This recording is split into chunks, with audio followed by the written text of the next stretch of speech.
Hello everyone, triple a bright academy के YouTube channel पर आप सभी का स्वागत है। आज हम फिर से कुछ इंपॉर्टेंट करंट अफेयर करेंगे जो 24 नवंबर से लेकर आपके पास 30 नवंबर तक देखने को मिलते हैं। ठीक है, तो चलिए स्टार्ट करते हैं। आपके पास यहाँ पे करंट अफेयर, आप सबको पता है कि प्रीवियस कुछ क्वेश्चंस डाले जाते हैं और मैंने आपको कई बार क्लासेस में भी ये चीज़ क्लियर करी है कि जब आप नई शीट एक बार अपनी पढ़ने लगते हैं करंट अफेयर की, तो एक बार पुरानी रिवाइज करना मैंडेटरी है, क्योंकि करंट अफेयर कहीं ना कहीं एक दूसरे से लिंक्ड आपके पास आ जाते हैं। ठीक है, तो ये आपके पास क्वेश्चंस हैं, इसके आंसर आप हमें देंगे यहाँ पर यूट्यूब पे ही देंगे आप इसके आंसर्स। और अब हम आगे बढ़ते हैं अपने पहले इंपॉर्टेंट सेक्शन पे, जिसका नाम क्या आता है, appointment and persons in news. ठीक है, चलिए तो एक एक चीज़ करके एक एक चीज़ के बारे में अच्छे तरीके से समझेंगे और जो फैक्ट ऐड होता होगा उसके बारे में बात करना शुरू करेंगे। ठीक है, ध्यान देना बच्चे, हम क्या पढ़ने जा रहे हैं, क्योंकि यहाँ पे थोड़ा सा चेंज है। थोड़ा सा चेंज बोलने का मतलब है दो कंट्रीज हैं और उन दो कंट्रीज के साथ आप इस करंट अफेयर को पढ़ने जा रहे हैं। ठीक है, ध्यान देते हैं। देखिए, कहता है सोमाली लैंड। अगर आपको पता हो तो सोमाली तो एक कंट्री भी आपके पास, जिसे हम सोमालिया भी बोल देते हैं यहाँ पे। ठीक है, तो सोमालिया एक कंट्री है और उसी के साथ एक आप यहाँ पर याद रखेंगे, यहाँ पर इसका नाम आता है सोमाली लैंड, आपने याद रखना है। और इसके प्रेसिडेंट क्या हुए हैं बच्चे, अपॉइंट हुए हैं। ठीक है, ध्यान देंगे। तो इनका नाम है आदी रहमान। अब जैसे आपको याद रहे तो अब्दी रहमान या आबादी रहमान, जो आपको याद रह जाए। Rahman Mohamed Abdullahi, the leader of Somali land opposition, has won the presidential election and was elected as. अब ये इंपॉर्टेंट हो गया पहला कि वो कौन से नंबर के प्रेसिडेंट बने हैं, तो क्या आंसर टिक हो जाएगा आपके पास, 6 नंबर के।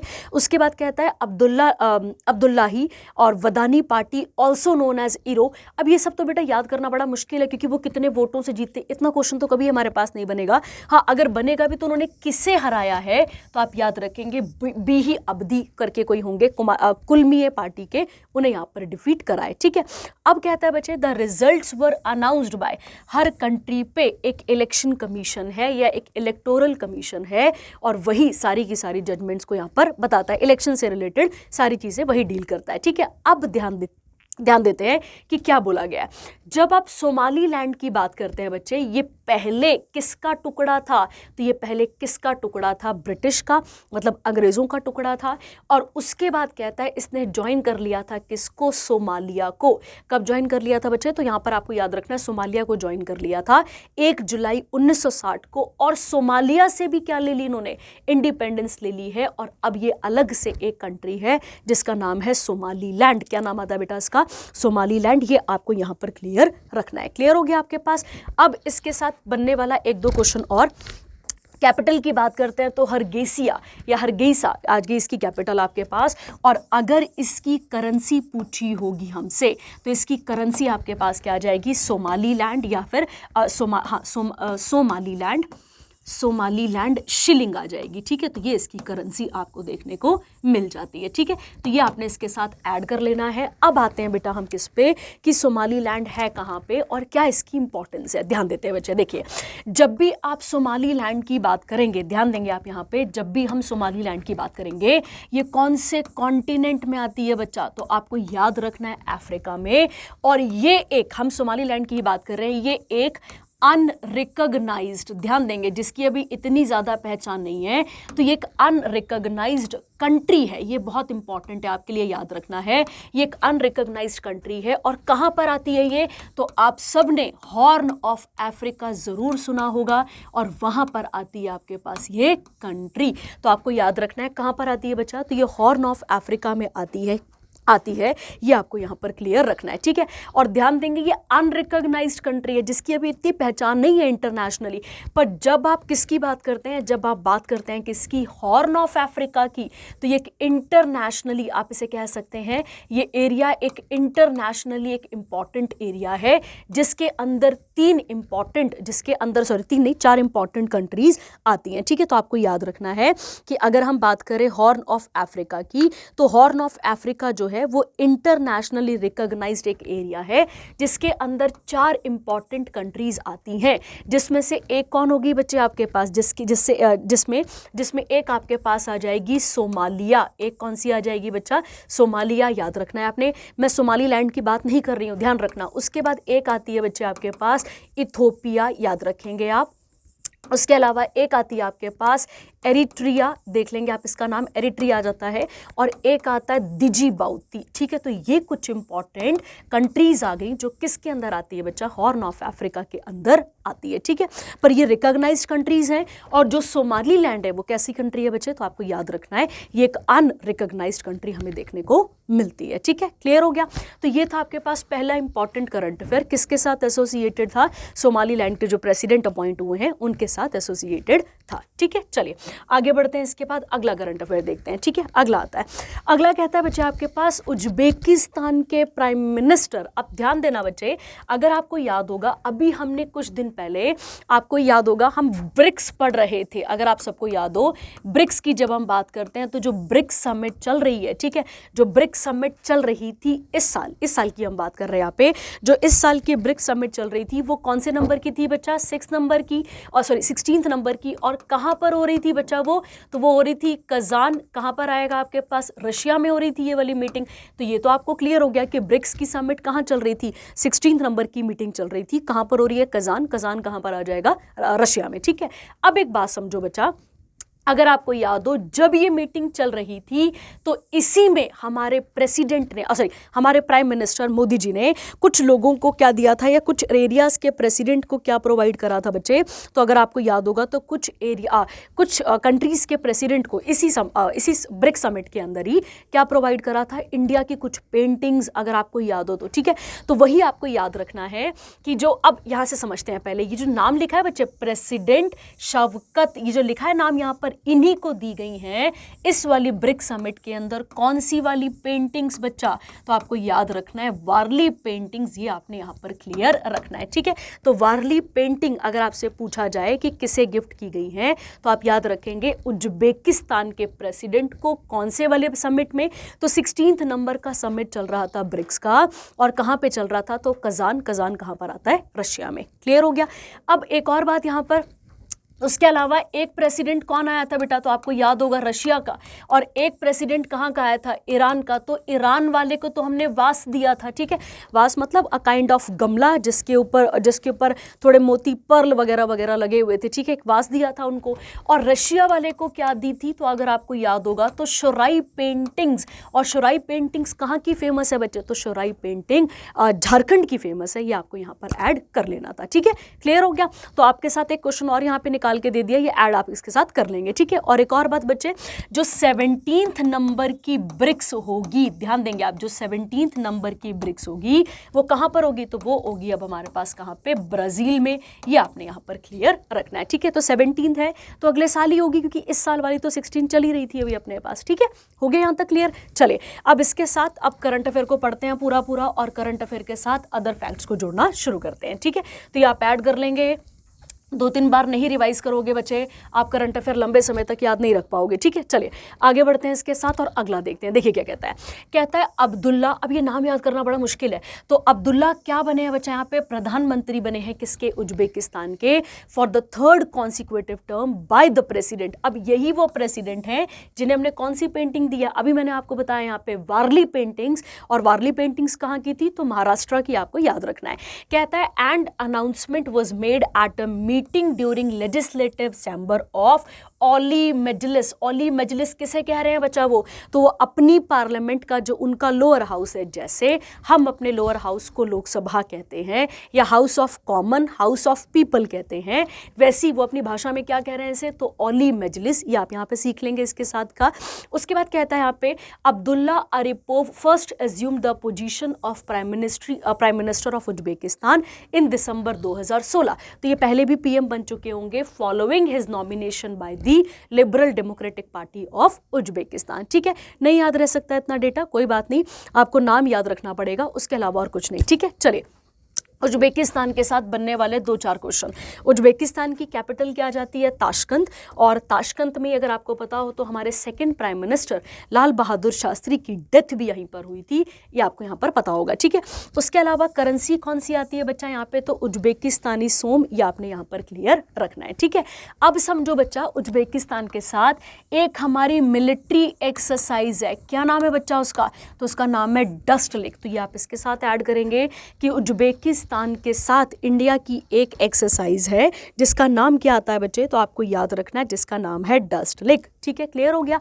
अब अगर हमसे पूछे उज्बेकिस्तान कहाँ पर आता है, तो पहला और इंपॉर्टेंट क्वेश्चन, उज्बेकिस्तान एक लैंडलॉक्ड कंट्री है। पहला क्वेश्चन इंपॉर्टेंट हो गया आपके पास, ये एक लैंडलॉक्ड कंट्री है, ध्यान रखेंगे आप। और ये लैंडलॉक्ड कंट्री कहाँ पर आती है बच्चा, तो ये आती है कहाँ पर, सेंट्रल एशिया में। कहाँ पर आती है बच्चा, सेंट्रल एशिया में, जहाँ पर अफगानिस्तान हो गया, किर्गिस्तान, तजाकिस्तान, अर्कमेनिस्तान, ये सब आ जाते हैं। उसके साथ ही आती है आपके पास उज्बेकिस्तान भी। ठीक है, क्लियर हो गया आपके पास। ये एक और हो गया आपके पास इंपॉर्टेंट करंट अफेयर, ये आपको यहाँ पर याद रखना है। ठीक है, और बेटा आपको याद होगा, हाँ, पिछले कुछ टाइम पहले हमने करंट अफेयर और पढ़ा था उज्बेकिस्तान से एसोसिएटेड, कि जो उज्बेकिस्तान में जो इलेक्शन होने थे, ठीक है, जो इलेक्शन होने थे उसमें हमारे कौन गए थे, तो अगर आपको याद हो तो हमारे चीफ इलेक्शन कमिश्नर वहाँ पर गए हुए थे, एज अ ऑब्जर्वर बन के गए हुए थे। और ठीक वैसे ही जब हमारे यहाँ इलेक्शन हुए थे इस साल लोकसभा के, मतलब पार्लियामेंट के, तो वहाँ से उज्बेकिस्तान से एक ऑब्जर्वर आया था। तो ये करंट अफेयर मैंने आपको पहले भी बताया हुआ है, आप इसके साथ यहाँ पर जोड़ सकते हैं। ठीक है, चलिए आगे बढ़ते हैं, अगला देखते हैं। अगला आता है बच्चे यहाँ पे जापान के पीएम। ठीक है, जापान के साथ हमारा रिश्ता अभी का नहीं है, बहुत पुराना है, क्योंकि हमारी इंडियन नेशनल आर्मी, ध्यान देंगे, हमारी इंडियन नेशनल आर्मी, जिसको रास बिहारी बोस, सुभाष चंद्र बोस, कैप्टन मोहन सिंह, इन सब के साथ ये जुड़ती है, वो जापान से जुड़ती है पूरी की पूरी। ठीक है, देखिए कहता है the leader of Liberal Democratic Party, क्या नाम है इनका बच्चे, तो Shigeru Ishiba was re elected as prime minister. तो दोबारा से क्या बन चुके हैं, यहाँ पर प्रधानमंत्री बन चुके हैं जापान के, और इन्हें क्या मिले हैं, highest number of votes in both the houses of Japanese parliament. अब उनकी पार्लियामेंट को क्या कहा जाता है बच्चे, तो डायट, ये आपने यहां पर याद रखना है कि जापान की पार्लियामेंट को किस नाम से जाना जाता है, तो आप याद रखेंगे जापान की पार्लियामेंट को क्या कहा जाता है बच्चे, डायट कहा जाता है, ये आपने यहां पर क्लियर रखना है। ठीक है, अब किससे हराया, किसे नहीं हराया, ये इतने काम का नहीं है, और कितनी पार्टीज कितने वोट से जीते, इतना हमारे काम का नहीं है। ठीक है, हमें कभी इतना डेप्थ में नहीं पूछेगा कि वो कितने वोटों से वहाँ से जीत कर आ गए, बस हमें इतना सही आइडिया यहाँ पर रखना था। ठीक है, क्लियर हो गया आपके पास। अब बात करते हैं बच्चे जापान के साथ बनने वाले कुछ इंपॉर्टेंट क्वेश्चन। ठीक है, ध्यान देते हैं। आपको मैंने पिछले करंट अफेयर में एक वॉल्केनिक इरप्शंस के बारे में बताया था, जो इंडोनेशिया में हुआ था। ठीक है, अब वॉल्केनिक इरप्शन के अंदर मैंने शायद आपको बताया था रिंग ऑफ फायर के बारे में। ठीक है, रिंग ऑफ फायर वो जोन है बच्चे जो कि पैसिफिक ओशन पे आपको देखने को मिलती है, और उसी रिंग ऑफ फायर के अंदर जो मैंने आपको कंट्रीज लिखवाई थी, उसी कंट्री के अंदर एक कंट्री कौन सी आ जाती है, तो जापान भी आ जाती है। क्लियर हो गया आपके पास। यहाँ पे माउंट फूजी आप सबने सुना होगा, वो कहाँ पर आता है आपके पास, जापान, तो वो आप इसके साथ यहाँ पर जोड़ सकते हैं। तो Japan is a part of ring of fire, ये आपने यहाँ पर याद रखना है।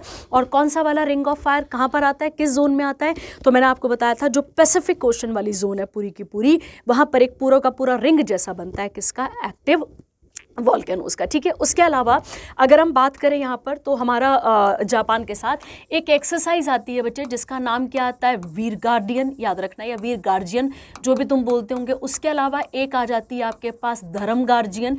ये दोनों एक्सरसाइजेस कौन सी वाली है बच्चा, तो ये दोनों की दोनों एक्सरसाइजेस मिलिट्री एक्सरसाइज हैं, आपने याद रखनी है। ठीक है, उसके अलावा अगर आप सबको पता हो तो एक आती है जिमेक्स। जिमेक्स कौन सी एक्सरसाइज है जापान के साथ, तो नेवल है, याद रखेंगे आप। और उसके अलावा अगर हम बात करें यहाँ पे, एक आती है आपके पास शिन्यू मैत्री। एक कौन सी आती है बच्चा, शिन्यू मैत्री आती है। और अगर आपको पता हो ये जो शिन्यू मैत्री है ये कौन सी एक्सरसाइज है, तो ये हमारी और जापान की एयरफोर्स एक्सरसाइज है। ठीक है, तो आपने 3 एक्सरसाइज और सीखी, कौन कौन सी, वीर गार्जियन, धर्म गार्जियन, ये आगे आपके पास मिलिट्री, जिमिक्स कौन सी आ गई, नेवल, और शिन्यू मैत्री कौन सी आ गई, एयरफोर्स। ठीक है, अब आपके साथ एक और क्वेश्चन यहाँ पे बताती हूँ मैं, यहाँ पे ध्यान देंगे। हम और जापान दोनों, हम और जापान मतलब इंडिया और जापान जो है वो किसका मेंबर है बच्चे, क्वाड का। तो आप सबको पता है क्वाड के बारे में। आप मुझे बताएंगे कि इस साल क्वाड कहाँ पर हुआ है। ठीक है, यूएस में हुआ कि ऑस्ट्रेलिया में हुआ, कहाँ पर हुआ क्वाड, आप मुझे बताएंगे इस साल का क्वाड कहाँ पर हुआ है। उसके अलावा अगर हम बात करें तो उसके अलावा हम यहाँ पर G20 जो कंट्रीज हैं, याद करो मैंने आपको याद करवाया था, गुरुजी सीता अब यूएससी एफसीआई में सिलेक्ट होगी, एक नमोनिक बताया था, तो आप उसके साथ इसे जोड़ लेंगे तो G20 के मेंबर क्वाड भी है और हम भी हैं, याद रखना है। सॉरी, क्वाड के मेंबर हम भी हैं, जापान भी है, एज वेल एज हम G20 के मेंबर भी हैं और जापान भी G20 का मेंबर है। ठीक है, अब एक और क्वेश्चन इसके साथ का बच्चे, एक एक्सरसाइज और आती है जिसका नाम है बच्चे मालाबार एक्सरसाइज। ठीक है, ध्यान देंगे, एक और एक्सरसाइज आती है जिसका नाम क्या आता है बच्चे, मालाबार। और इस मालाबार के पार्ट कौन कौन है बच्चे, तो यूएस, जापान, इंडिया तो हो गया ना, जापान इंडिया तो हो गया, उसके साथ आप एक ऐड कर लेंगे ऑस्ट्रेलिया, ठीक है, याद रखेंगे आप, और एक आप ऐड कर लेंगे यूएसए। तो जापान, इंडिया और कौन सा आ गया, ऑस्ट्रेलिया और यूएस आ गया। ठीक है, क्लियर हो गया। अब उसके अलावा जापान को और किस नाम से जाना जाता है, सबको पता होगा बच्चे, लैंड ऑफ राइजिंग सन, इसे हम यहाँ पर कहते हैं। ठीक, तो लैंड ऑफ राइजिंग सन किसे कहा जाता है बच्चे, तो आप याद रखेंगे जापान को कहा जाता है लैंड ऑफ राइजिंग सन। ठीक है, क्लियर हो गया। ये था एक और आपके पास इंपॉर्टेंट करंट अफेयर। अच्छा बेटा, एक और बात है ना, एक और बात आप मुझे बताएंगे कि जो ल्यूपिक्स है, ध्यान देना इस बात पे, ल्यूपिक्स, LUPEX, क्या हम किस कंट्री के साथ इस प्रोग्राम को, मतलब ये इसरो का, चलो मैं ये आपको बताती हूँ, ये इसरो और जापान की जो जाक्सा एक्स वो है, उनकी जो स्पेस मिशन है उनका, सॉरी, जैसे इसरो हमारे पास क्या है यहाँ पर एक बॉडी है, सेटल स्पेस बॉडी है अपने पास, वैसी अगर आपको पता हो तो जाक्सा आ जाती है आपके पास, और जाक्सा और इसरो दोनों मिलकर क्या लॉन्च कर रहे हैं बच्चा, तो आप याद रखेंगे ल्यूपिक्स को यहाँ पे क्या कर रहे हैं, लॉन्च कर रहे हैं, ये आपको यहाँ पर क्लियर रखना है। ठीक है, तो ल्यूपिक्स का फुल फॉर्म क्या है आप मुझे बताएंगे कॉमेंट्स पे। ठीक है, चलिए आगे बढ़ते हैं। अगला आता है बच्चे, शायद आप इन सबको इनको जानते ही होंगे। ठीक है, आप सबने इनकी मूवी देखी होगी, आपको पता ही होगा इसके बारे में। अब क्या बोला गया है, ध्यान से देते हैं, ध्यान से सुनते हैं पहले। ठीक है, देखिए बच्चा, एक आलिया भट्ट, हम सबको पता है आलिया भट्ट कौन है ना, सबको पता है ना, राहा की मम्मी। चलो, आलिया भट्ट की जब हम बात करते हैं बच्चा, तो आलिया भट्ट की एक प्रोडक्शन है, ठीक है, उसका नाम है एटर्नल सनशाइन, याद रखना है आपने, सनशाइन प्रोडक्शन। ठीक है, आप प्रोड्यूसर है, सीधी सीधी बात है, प्रोडक्शन है, तो ये आपको यहाँ पर क्लियर रखना है। ठीक है, प्रोडक्शन ये तो क्लियर हो गया आपके पास। अब ध्यान देते बच्चे, ये जो पूरी की पूरी इनकी प्रोडक्शन है, इस प्रोडक्शन के साथ ये करंट अफेयर एसोसिएटेड है। देखिए क्या लिखा है, कहता है Shriya Pilgaonkar, an Indian actress and director, has joined the All Living Things Environmental Film Festival। ध्यान देंगे, मतलब हमें प्लैनेट अर्थ को बचाना है, हमें साथ ही साथ क्या करना है, एनवायरनमेंट को ठीक करना है, हम सस्टेनेबल डेवलपमेंट्स की तरफ बढ़ रहे हैं। इन सब चीज़ों की अवेयरनेस फैलाना कैसे, इन सब चीज़ों की अवेयरनेस फैलाना कैसे बच्चे, फिल्म इंडस्ट्री की मदद से। ये करंट अफेयर है, सीधी सीधी बात है। ठीक है, तो क्या नाम है, All Living Things Environmental film Festival 2024, और इंडियाज लार्जेस्ट क्या है ये बच्चे, environmental film festival as goodwill ambassador बनी है। ठीक है, तो सीधा सीधा क्वेश्चन आपके पास क्या रहेगा कि पृथ्वी को बचाने के लिए, और सीधी सीधी बात है प्लैनेट को बचाने के लिए अवेयरनेस फैलानी है। और अवेयरनेस फैलाने का तरीका क्या है यहाँ पे, तो अवेयरनेस कैसे फैलानी है, फिल्म के थ्रू, मतलब मूवीज़ के थ्रू अवेयरनेस यहाँ पर फैलानी है। ठीक है, क्लियर हो गया आपके पास यहाँ तक, ये हो गया आपके पास। और अगर आप सबको पता होगा बच्चे, तो आलिया भट्ट ने अभी एक मूवी प्रोड्यूस करी थी जिसका नाम था पोचर। अगर आपको पता हो, आप मुझे बताएंगे पोचर किस जानवर के बारे में मेंशन्ड है या किस चीज़ के बारे में मेंशन्ड है, आप मुझे बताएंगे। ठीक है, क्लियर हो गया। तो ये था एक और इंपॉर्टेंट करंट अफेयर। चलिए आगे बढ़ते हैं, अगला देखते हैं। अगला आता है बच्चे यहाँ पे, द प्राइम मिनिस्टर ऑफ माली आ गया आपके पास। यहाँ पे कहता है जनरल अब्दुल्ले मेगा, या मैगी माली है ना, माली में बैठ के मैगी खाई, ऐसे कुछ नमोनिक बनाना इसका, was appointed as the new prime minister of Mali by ruling junta, and he succeeded अब ये बेटा किसको सक्सीड करा, इतना काम का नहीं है हमारे पास। यहाँ पे कहता है he was dismissed by the junta for his criticism of the military regime, और उसके बाद इन्हें क्या बनाया गया, यहाँ पे PM बनाया गया है। और माली की कैपिटल क्या आती है बच्चे, तो आप याद रखेंगे बमाको, या हाँ बमाको जो है वो इसकी कैपिटल आपको देखने को मिलती है। ठीक है, अब ध्यान देते हैं बच्चे माली के बारे में कि क्या क्या क्वेश्चन हमारे पास बन सकता है। ठीक है, ध्यान देंगे। देखिए जब हम माली की बात करते हैं तो माली भी एक लैंडलॉक्ड कंट्री है, ध्यान रखना है। लैंडलॉक्ड वो कंट्रीज होती हैं बच्चे जो कि चारों साइड से कह सकते हैं किससे घिरी हुई हैं, ज़मीन से घिरी हुई लैंडलॉक्ड कंट्री है। और कहाँ पर आती है बच्चे, तो अफ्रीका के वेस्ट में आती है, याद रखना है आपने, ठीक है। कौन से एरिया में आती है आपके पास ये, तो लैंडलॉक्ड कंट्री है जो कि अफ्रीका के वेस्ट में आ जाती है, याद रखेंगे आप। और इस कंट्री का आधे से ज़्यादा एरिया किस डेजर्ट में आता है, तो आपको याद रखना है सहारा डेजर्ट में। और ऐसी मैंने आपको शायद कालाहारी के बारे में भी बताया था, और कालाहारी बोत्सवाना कंट्री के साथ एसोसिएटेड था, ये मैंने आपको बताया हुआ है, ठीक है। तो याद रखेंगे सहारा डेजर्ट जो है बेटा, अगर हम बात करें उसका जो लार्जर पोर्शन है वो किसके साथ आता है, तो वो इस कंट्री के साथ आपको देखने को मिल जाता है, ठीक है। और एक और बात यहाँ पर, इसी कंट्री के बीचों बीच कह सकते हैं, इसी डेजर्ट के आसपास एक रिवर बहती है। रिवर का नाम क्या आता है आपके पास, नाइजर। और नाइजर ही एकमात्र सोर्स है इनके पास किस चीज का, पानी का, याद रखना है आपने, ये वाला पॉइंट यहाँ पर क्लियर रखना है, ठीक है। और माली किसके कब्जे में था, तो याद रखेंगे फ्रांस के कब्जे में था। और 1960 में इसे आज़ादी मिली है किससे, फ्रांस से, ये आपने यहाँ पर क्लियर रखना है, ठीक है। तो मेजरली दो ही कंट्रीज थी ऐसी उस समय पे, ब्रिटेन जिनका दिमाग सटका हुआ था और जिनका पूरा पूरा इरादा था कि पूरे वर्ल्ड भर में वो यहाँ पे देवता बन जाएंगे, ठीक है। तो आप इसके साथ ऐड कर लेंगे, ठीक है। चलिए आगे बढ़ते हैं। अगला आता है बच्चे फिक्की कह सकते हैं, या FICCI अगर हम बात करते हैं, इसके साथ बात करते हैं। कहता है हर्षवर्धन अग्रवाल जो कि वाइस चेयरमैन और MD हैं किसके, इमामी ग्रुप लिमिटेड के। इनको FICCI का मतलब federation of Indian chamber of commerce and industry 2024-25 के लिए इनको क्या किया गया है, प्रेसिडेंट बनाया गया है। ये एनुअल समिट कहाँ पर हुई है, नई दिल्ली में। कौन से नंबर की थी, तो 97वें नंबर की थी, याद रखेंगे। और ये किससे सक्सीड कर रहे हैं, तो अनीश शाहात को, जो कि कौन थे, MD थे किसके, महिंद्रा ग्रुप के। उसके बाद देखिए और भी कुछ अपॉइंटमेंट है, ध्यान देना। कहता है अनंत गोयंका को यहाँ पर उनको क्या बना दिया गया है, उनको सीनियर वाइस प्रेसिडेंट बना दिया गया है, याद रखेंगे आप। पहले वो वाइस प्रेसिडेंट थे, अब वो क्या बनेंगे यहाँ पे, सीनियर वाइस प्रेसिडेंट। उसके बाद है विजय शंकर जो कि चेयरमैन है किसके, चेन्नई बेस्ड सनमार्ग ग्रुप के। उनको क्या बना दिया गया है यहाँ पर, वाइस प्रेसिडेंट। तो ये वाइस प्रेसिडेंट बने, ये कौन बने यहाँ पे, सीनियर वाइस प्रेसिडेंट गोयंका। और अग्रवाल जो है वो क्या बने हैं, प्रेसिडेंट, याद रखना है, ठीक है।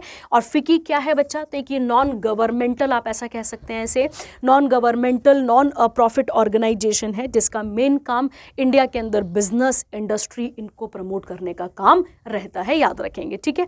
हेडक्वार्टर कहाँ पर है बेटा इसके, नई दिल्ली में। और कब इसकी स्थापना हुई थी, तो आप याद रखेंगे 1927 में इसकी स्थापना की गई थी, ठीक है। और इसकी स्थापना करने वालों में एक नाम किसका आता है, तो आप याद रखेंगे GD बिरला, याद रखना है आपने। और उसके अलावा पुरुषोत्तम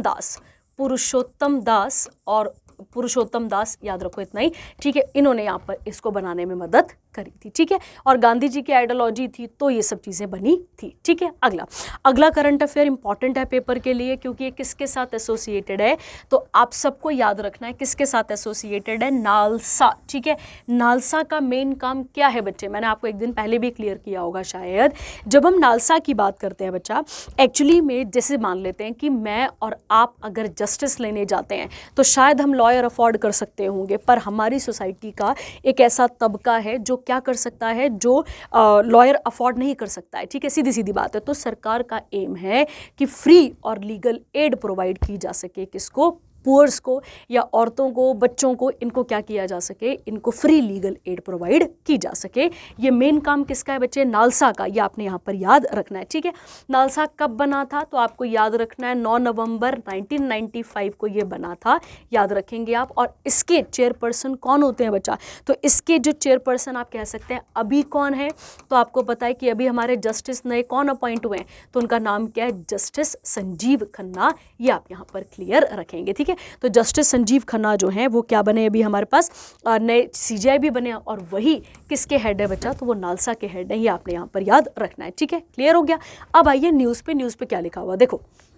कहता है justice Surya Kant was appointed as the new chairman of Supreme Court. अब सुप्रीम कोर्ट के अंदर मतलब ये आती बॉडी किसके अंदर है, नालसा के अंदर ही आती है, तो supreme court legal service committee by the chief justice of India Sanjeev Khanna in exercise of power confirmed by the section 3A of NALSA कह सकते हैं या लीगल सर्विस अथॉरिटी एक्ट 1987। ठीक है, अब क्या काम रहेगा बच्चे इनका, तो यहाँ पे ध्यान देंगे, कहते हैं इसका काम रहेगा इंश्योरिंग एक्सेस टू जस्टिस। अब देखो यहाँ पे लिखा है ना कि ऐसे लोग जो वीकर हैं, कमज़ोर हैं, जिनके पास फाइनेंशियली चीज़ें नहीं हैं या उनके ऊपर सोशल बैरियर्स लगे हुए हैं कि वो कहाँ तक नहीं पहुँच सकते, हाईएस्ट कोर्ट ऑफ इंडिया तक नहीं पहुँच सकते, उनको यहाँ तक पहुँचाना, उनको जस्टिस प्रोवाइड कराना, ये इसका मेन एम यहाँ पर रहेगा। ये आपने यहाँ पर क्लियर रखना है। ठीक है, क्लियर हो गया आपके पास, हाँ या ना भाई, क्लियर हो गया ना आपके पास ये वाला। चलिए आगे बढ़ते हैं, इसके साथ अगला देखते हैं। ठीक है, अगर हम बात करें बच्चा हमारे कॉन्स्टिट्यूशन का जो आर्टिकल नंबर 39A है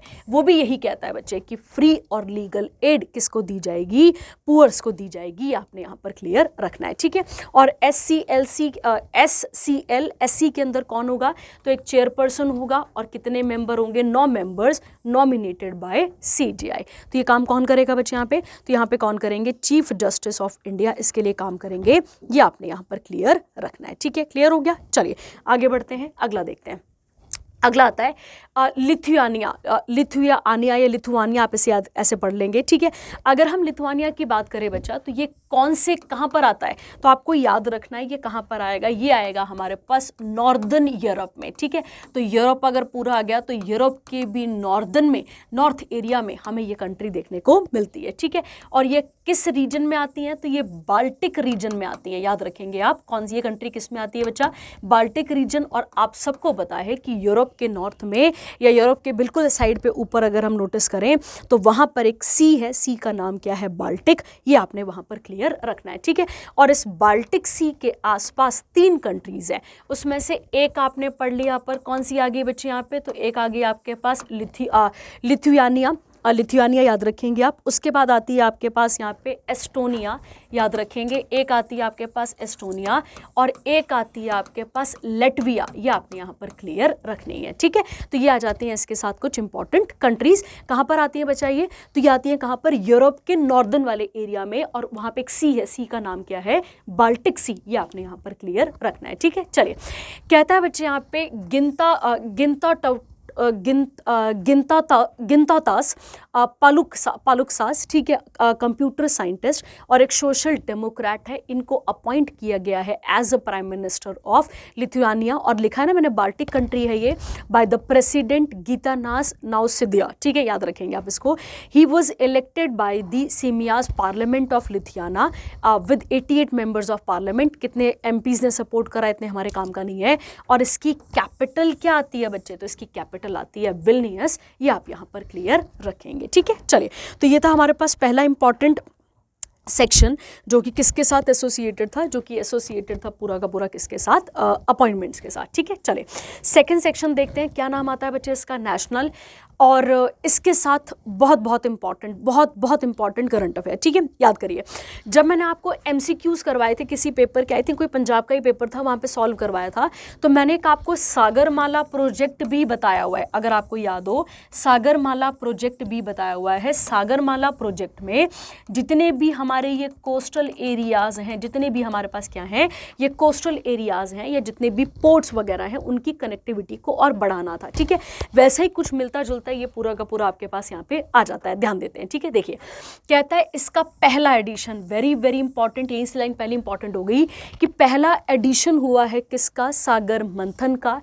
great ocean dialogue in the South Asia's largest maritime thought leadership summit. कहाँ पर हुई है बच्चे, नई दिल्ली में हुई है। अब इसका मेन एम क्या रहेगा, इसका मेन एम ये रहेगा कि हम जितने भी मैरीटाइम टॉपिक्स हैं, जितने भी क्रिटिकल मैरीटाइम टॉपिक्स हैं, उनके ऊपर डिस्कशन डिस्कशन करें, जैसे क्या लिखा है वहाँ पर, ब्लू इकोनॉमी, ब्लू है पानी, पानी ऐसे याद रखोगे, ग्लोबल सप्लाई चेन, उसके बाद है मैरी टाइम लॉजिस्टिक, सामान आना जाने वाला, और साथ ही साथ अगर हम ट्रेड कर भी रहे होंगे, हम चीज़ें कर भी रहे होंगे, तो हमें सस्टेनेबल ग्रोथ की तरफ सबसे ज़्यादा जोर यहाँ पर देना है। ठीक है, तो सीधी सीधी बात है बच्चे कि इंडिया के पास एक अच्छी खासी क्या है, इंडिया के पास एक अच्छी खासी पूरी की पूरी यहाँ से यहाँ तक की कोस्टल लाइन है, लगभग 7500 किलोमीटर की।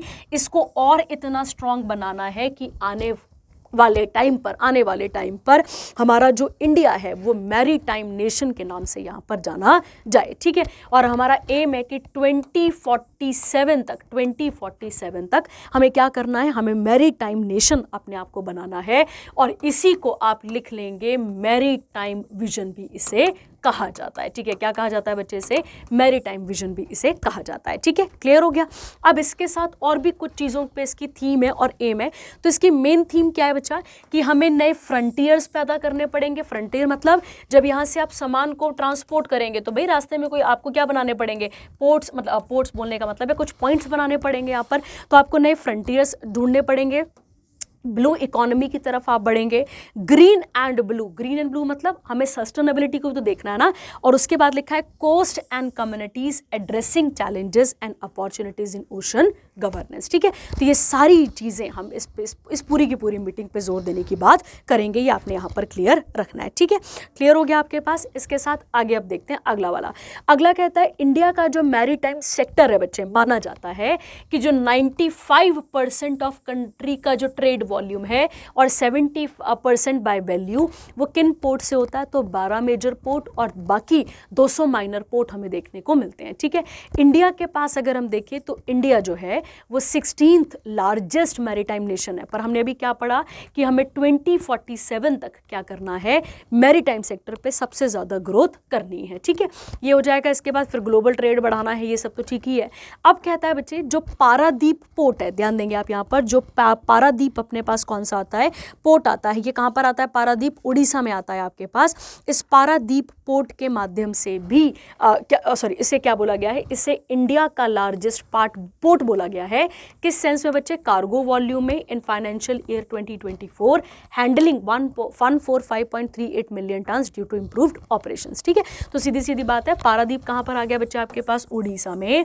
और अभी हमने कितने पोर्ट्स पढ़े यहाँ पर, कितने बोले आपको, 12 में से एक इंपॉर्टेंट कौन सा है, पारादीप। ठीक है, अब इसके साथ देखिए, अगर आपको याद होगा तो एक पोर्ट और ऐड हो रहा था जिसका नाम क्या था, विजिंघम। ठीक है, याद रखना है आपने।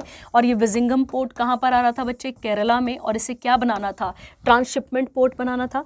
उसके अलावा अगर आपको याद हो तो वंधावन, ठीक है, वंधावन भी कहते हैं इसे, या वंधावन जो भी आप कहना चाहें, जो वंधावन पोर्ट है वो कहाँ पर बन रहा है, महाराष्ट्र में। तो ये भी कुछ इंपॉर्टेंट इसी के अंदर चलाए जाने वाले इंपॉर्टेंट प्रोजेक्ट्स हैं। ठीक है, उसके अलावा एक आपको और याद रखना है, एक आता है अंडमान निकोबार में गलाथिया बे। ठीक है, इसे गैलाथिया बे जो भी कहेंगे, ये कहाँ पर आता है, अंडमान निकोबार। ये 3 इंडिया के अभी कुछ इंपॉर्टेंट पोर्ट्स हैं जिनकी ग्रोथ, जिनके डेवलपमेंट की बात यहाँ पर की जा रही है, ये आपने यहाँ पर क्लियर रखना है। ठीक है, क्लियर हो गया आपके पास। अब ये था एक और आपके पास इंपॉर्टेंट करंट अफेयर। चलिए आगे बढ़ते हैं, इसके बाद अगला देखते हैं। अगला क्या कहता है बच्चे, इंडिया होस्ट करेगा किसको, ग्लोबल कॉन्फ्रेंस ऑफ कॉपरेटिव्स को। ठीक है, तो कोई भारी बात नहीं है इसमें। ठीक है, क्या कहता है यहाँ पर देखते हैं। देखिए, कहता है इंटरनेशनल कॉपरेटिव अलायंस होगा जिसमें ग्लोबल कॉपरेटिव इन सब चीज़ों की बात की जाएगी, और इसे कौन होस्ट करेगा, तो इंडिया करेगा। और ये पहली बार होगा, कितने सालों के इतिहास में, 130 सालों के इतिहास पे याद रखना है। और इसके अगर हम बात करें यहाँ पर, इसकी थीम क्या रहेगी, cooperative build prosperity for all, और PM Modi to launch United Nation International Year of Cooperatives 2025। इसमें मेन एम यही है बच्चा कि कॉपरेशन की तरफ बढ़ना है और उसके आगे बिजनेस को ग्रोथ यहाँ पर करनी है। ठीक है, हेडक्वार्टर कहाँ पर आएंगे बच्चे, इस ICA के, तो आप याद रखेंगे जेनेवा स्विट्जरलैंड। और ध्यान देना इसकी स्थापना कब हुई थी, 1895 में, और इसको पहली बार इंडिया हेड करेगा कब, इस बार। ठीक है, क्लियर हो गया आपके पास। चलिए, और हम कब हेड करेंगे इसको, तो 2025, ये क्लियर रखना है। अगला आता है बच्चे vision initiative to empower under privileged students. ठीक है, अब इनके लिए एक प्रोग्राम चलाया गया है, क्या नाम है बच्चे इसका, विजन। ठीक है, ध्यान देंगे।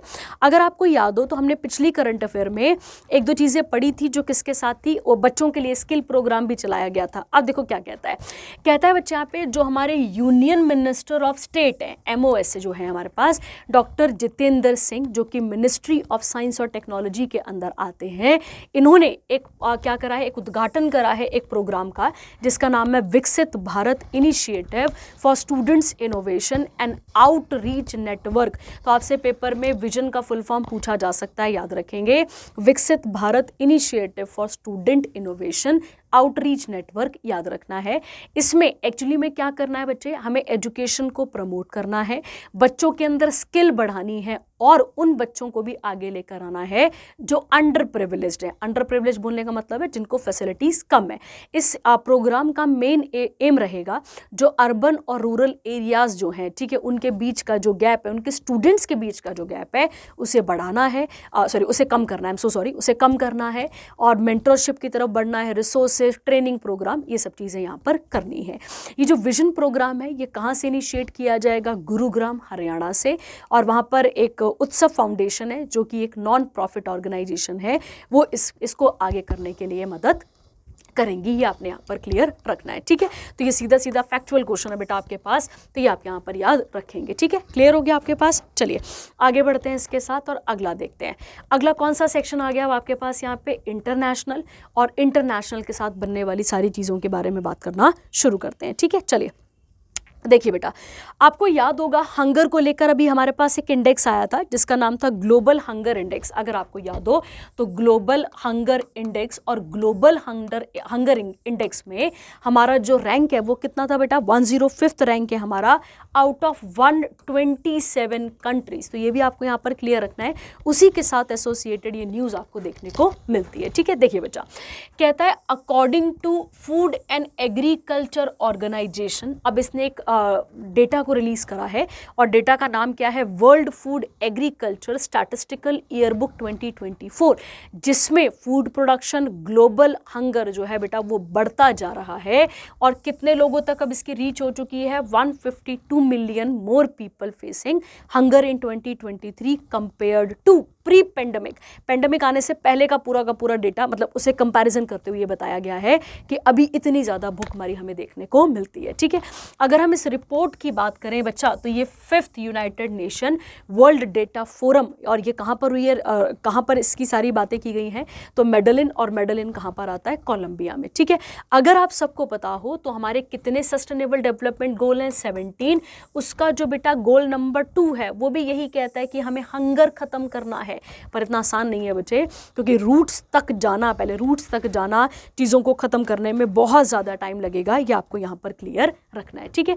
कहता है as per the report hunger affected, कितने लोगों को इफेक्ट कर रही है, 9.1% of the global population in 2023, which is more than 7.5% estimated for 2019, ठीक है। उसके अलावा अगर देखा जाए तो यहाँ पर जो ग्लोबल एग्रीकल्चर वैल्यू है वो भी क्या हो चुकी है, यहाँ पे बढ़ चुकी है।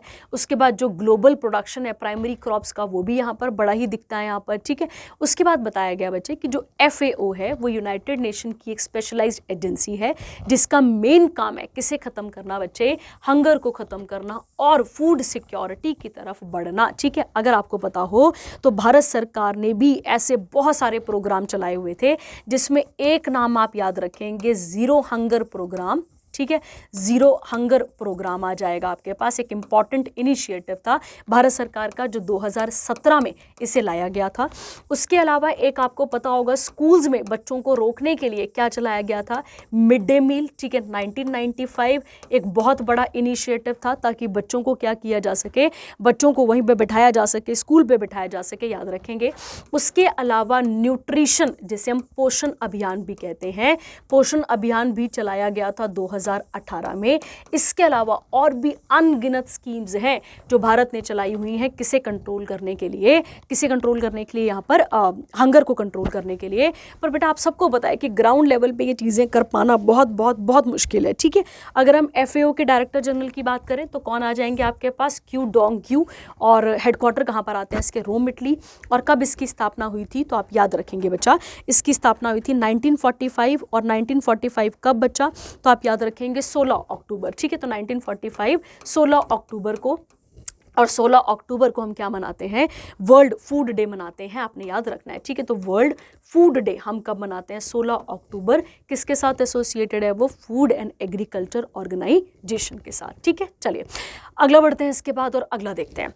अगला आता है वर्ल्ड का मोस्ट सस्टेनेबल एल्यूमिनियम कंपनी, ठीक है। तो सीधे फैक्चुअल करंट अफेयर है, कोई भारी बात नहीं है। देखिए कहता है according to S&P global corporate sustainability assessment ranking आई है 2024 की, जिसमें मुंबई के हिंडल्को, याद रखेंगे हिंडल्को इंडस्ट्री लिमिटेड एक फर्म है किसकी, आदित्य बिरला ग्रुप की, इसे क्या बोला गया है बच्चे, इसे वर्ल्ड की मोस्ट सस्टेनेबल एल्यूमिनियम कंपनी बोला गया है। और जब भी हम सस्टेनेबल की बात कर रहे हैं बच्चा, हम ग्रीनरी की बात कर रहे हैं, हम एनवायरनमेंट, इन सब चीज़ों की बातें यहाँ पर कर रहे हैं, ये आपने यहाँ पर क्लियर रखना है, ठीक है। तो ये हो गया आपके पास एक और चीज़, ये आ गया आपके पास एक और इंपॉर्टेंट करंट अफेयर। कहता है इसकी रैंकिंग के according Hindalco retains its membership in the S&P Global's Dow Jones sustainability indexes, it became only aluminium company, जो कि इसके अंदर ऐड हुई है, ठीक है। चलिए आगे बढ़ता है इसके बाद, ये पहली it was first joined in the index in 2021, और उसके साथ फिर ये डेटा, इतना काम का नहीं है, बस आप कंपनी का नाम याद रखेंगे, इतना काफ़ी है, ठीक है। चलिए अगला करंट अफेयर मोस्ट इंपॉर्टेंट, आप सबको पता है कि ट्रॉपिक ऑफ कैंसर से लेकर ट्रॉपिक ऑफ कैप्रिकॉर्न के बीच में आने वाली जो कंट्रीज़ हैं जिनके पास सनलाइट बहुत ज़्यादा है, उन्होंने एक जॉइंट प्रोग्राम चलाया था, और उस जॉइंट प्रोग्राम में मेन भागीदार कौन थे, इंडिया और फ्रांस। इन्होंने मिलकर एक प्रोग्राम इनिशिएट यहाँ पर करा था, जिसका नाम क्या था, इंटरनेशनल सोलर अलायंस, और एक्चुअली में ये 30 नवंबर 2015 को इसको लॉन्च किया गया था, ठीक है। अब इसी के अंदर एक कंट्री ने ज्वाइन कर लिया है, आप याद रखेंगे, और क्या नाम है उस कंट्री का, तो आप याद रखेंगे आर्मेनिया।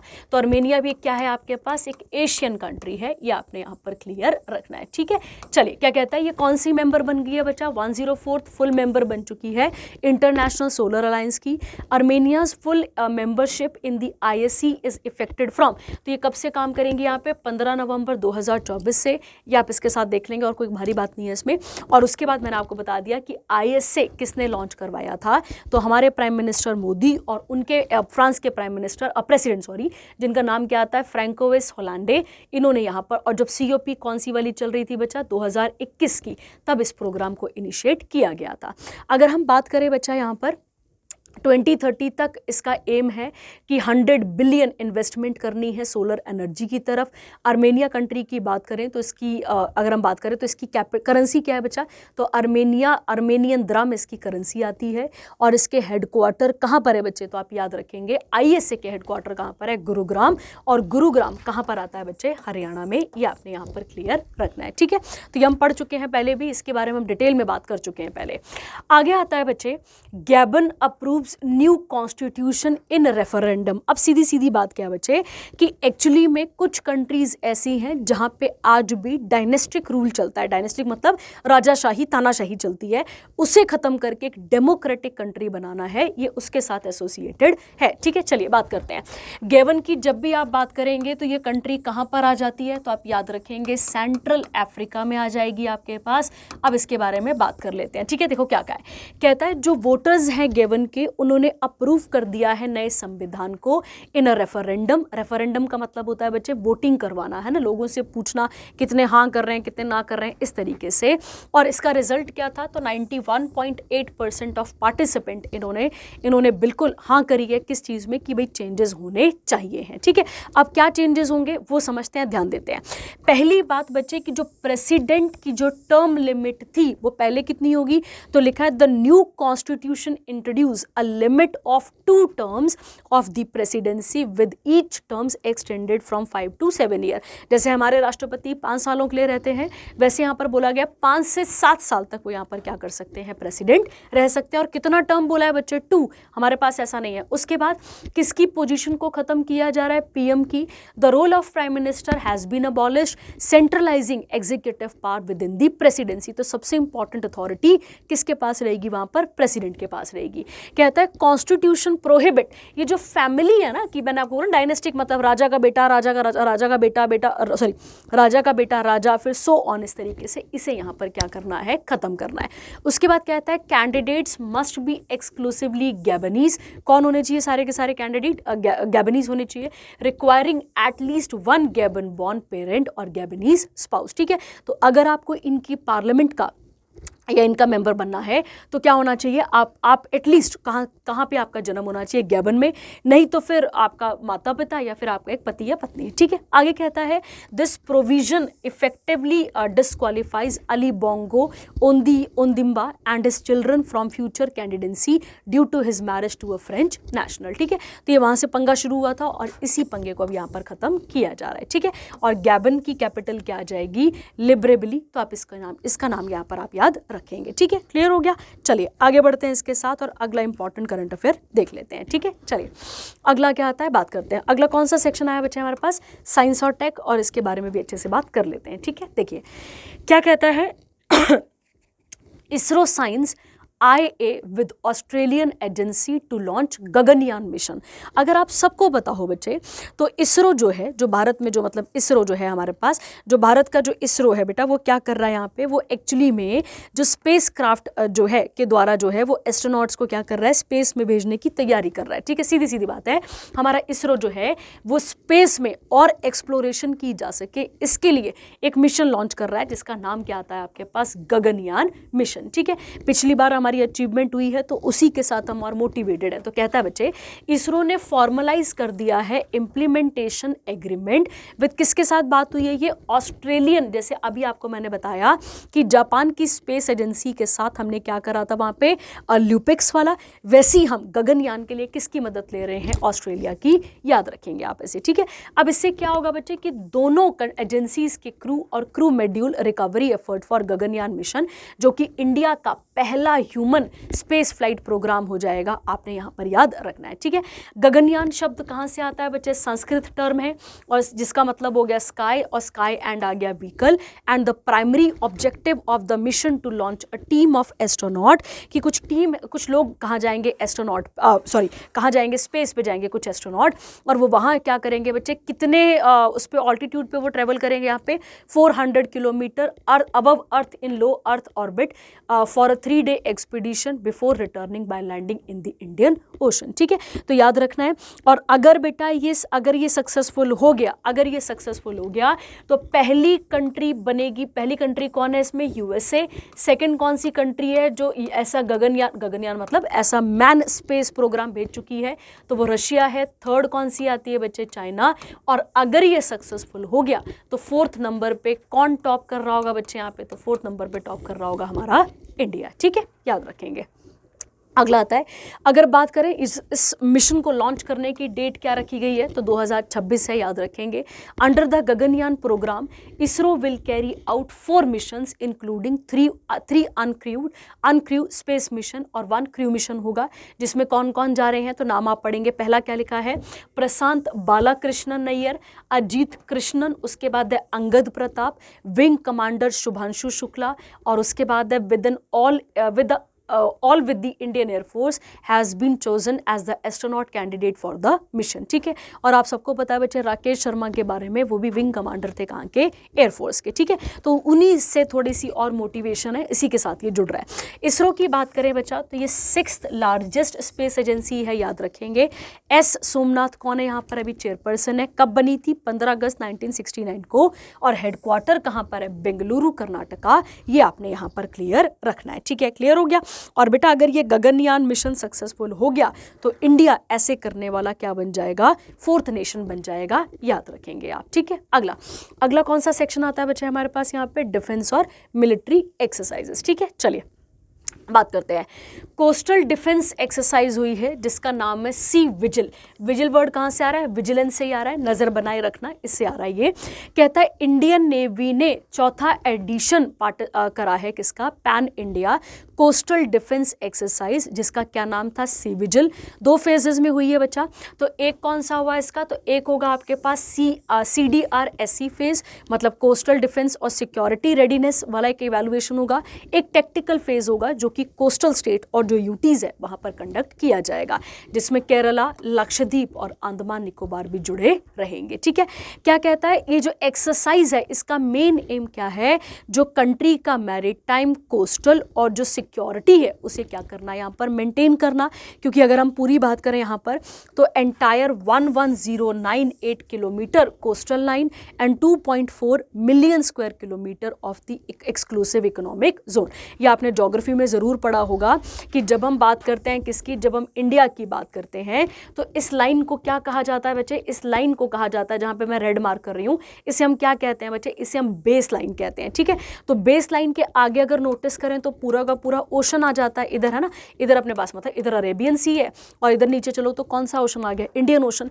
तो इस कहाँ तक मतलब इस एरिया से लेकर कहाँ तक हमारी पूरी की पूरी एरिया है या कहाँ तक हम रिसोर्सेज को एक्सट्रैक्ट कर सकते हैं, इस ये यहाँ पर डिफाइन किया जाता है। ठीक है, तो यहाँ पर क्या बोला गया बच्चे कि अगर हम देखें ये जो हमारी बेस लाइन है, इस बेस लाइन से आप ऐसे मोटा मोटा हिसाब लगा लेंगे, इस बेस लाइन से 200 नॉटिकल माइल जब आप आगे चलते हैं तो आता है एक्सक्लूसिव इकोनॉमिक जोन, और इस एरिया तक हमारी पकड़ है किसमें, मतलब इस 200 नॉटिकल माइल्स तक हमारी पूरी की पूरी पकड़ है किस पे, पानी पे, याद रखना है आपने। ठीक है, और उसके अलावा चीफ कौन है अभी नेवी के, तो याद रखेंगे admiral Dinesh Kumar Tripathi.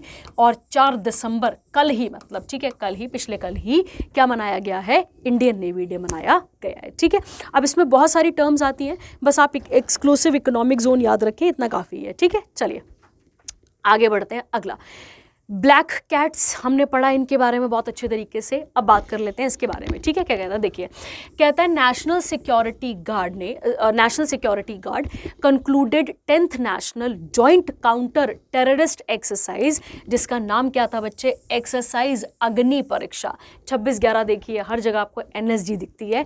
And the 8th national joint counter exercise विस्फोट कवच। विस्फोट कवच आप देख पा रहे होंगे एट NSG गैरिसन, कहाँ पर, गुरुग्राम हरियाणा में हुई है। ठीक है, इसका मेन एम क्या है बच्चे कि कभी भी अगर ऐसा कुछ होगा, ठीक है, जहाँ पे क्योंकि टेररिस्ट तो आते जाते ही रहते हैं, पर अगर ऐसा कुछ होगा तो उन सब चीज़ों से कॉम्बैट किया जा सके और इंडिया को प्रोटेक्ट किया जा सके। ठीक है, इसके अंदर कितनी टीम्स बनी है बच्चा, 31 टीम है।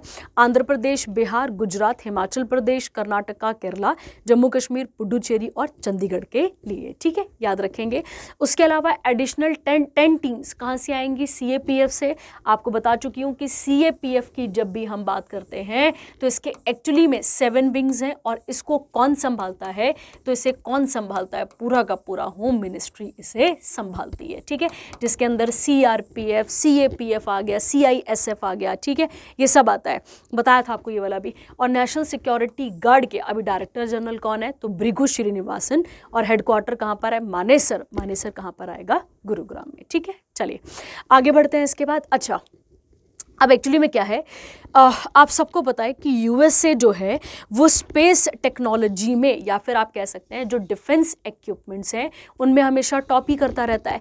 तो उन्हीं का एक पूरा का पूरा एक ऐसा कह सकते हैं फाइटर जेट जो है उसे कॉपी कर लिया है किसने, यहाँ पर चाइना ने, और सेम A to Z, बस नाम चेंज रखा है बेटा, उसका नाम चेंज करके क्या रख दिया है, J-35। ये आपने यहाँ पर याद रखना है। ठीक है, देखो क्या लिखा है, कहता है नवंबर 2024 में चाइना ने अपना 5th generation stealth fighter jet, जिसका नाम क्या है, शेनयांग J-35, इसे क्या करा है, यहाँ पर लॉन्च करा है। ठीक है, क्लियर हो गया, इसका इनॉग्रेट करा, उद्घाटन करा है, अनवील करा है।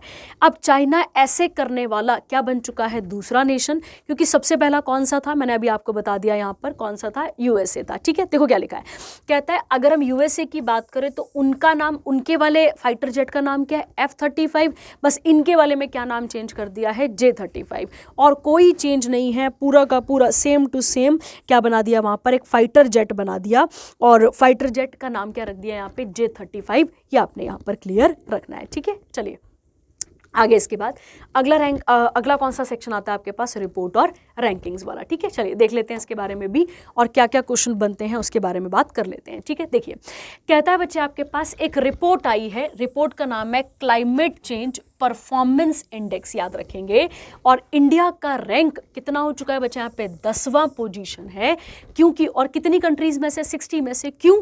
क्योंकि हम जो है यहाँ पर क्या लिखा है, assessed for efforts to fight climate change, dropping from, पहले हमारा रैंक कितना था, पिछले साल हमारा रैंक 7 था, इस बार हमारा रैंक क्या आ चुका है, यहाँ पे 10th आ चुका है। ठीक है, और आप सबको पता है बच्चे कि एक्चुअली में किसकी बात की जा रही है, एमिशन कम करना है, रिन्यूएबल एनर्जी की तरफ बढ़ना है। हमारा रिन्यूएबल एनर्जी को लेके बहुत बड़े बड़े विजन्स भी हैं, उसके साथ सस्टेनेबल डेवलपमेंट गोल्स हमारे साथ चल रहे हैं।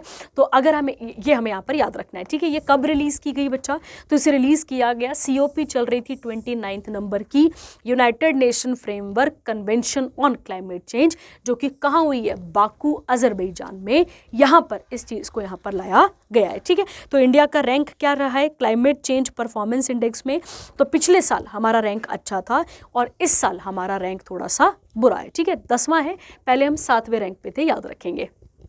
कहता है the index has left the first 3 places empty, क्योंकि किसी कंट्री ने इतना अच्छा परफॉर्म नहीं करा कि वो क्या कर सके, वेरी हाई रेटिंग को अचीव कर सके।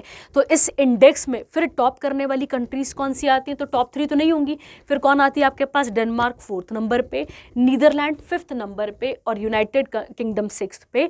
उसके अलावा अगर हम बात करें और हमारा रैंक क्या है, तो 10th है, ये आपने यहाँ पर याद रखना है। ठीक है, कहता है the latest edition of CCPI ने ट्रैक करा है कि जो क्लाइमेट परफॉर्मेंस ऑफ 63 कंट्रीज, जिसमें यूरोपियन यूनियन भी आ गया, और उसके अलावा यूरोपियन यूनियन ऐसा है जिसने क्या करा है यहाँ पर, तो जो ग्रीन हाउस एमिशन है उसे कम करने की कोशिश करी है। ठीक है, अब ये 2 ऐसी कंट्रीज हैं, UK और इंडिया, जो कि G20 का भी ग्रुप है, इनका रैंक अच्छा है। अगर हम देखा जाए G20 के, जो G20 की कंट्रीज के ग्रुप में देखा जाए तो इनका रैंक अच्छा है। ठीक है, चलिए अगला आता है आपके पास यहाँ पे वर्ल्ड बैंक्स जॉब्स, ठीक है, at your door step report.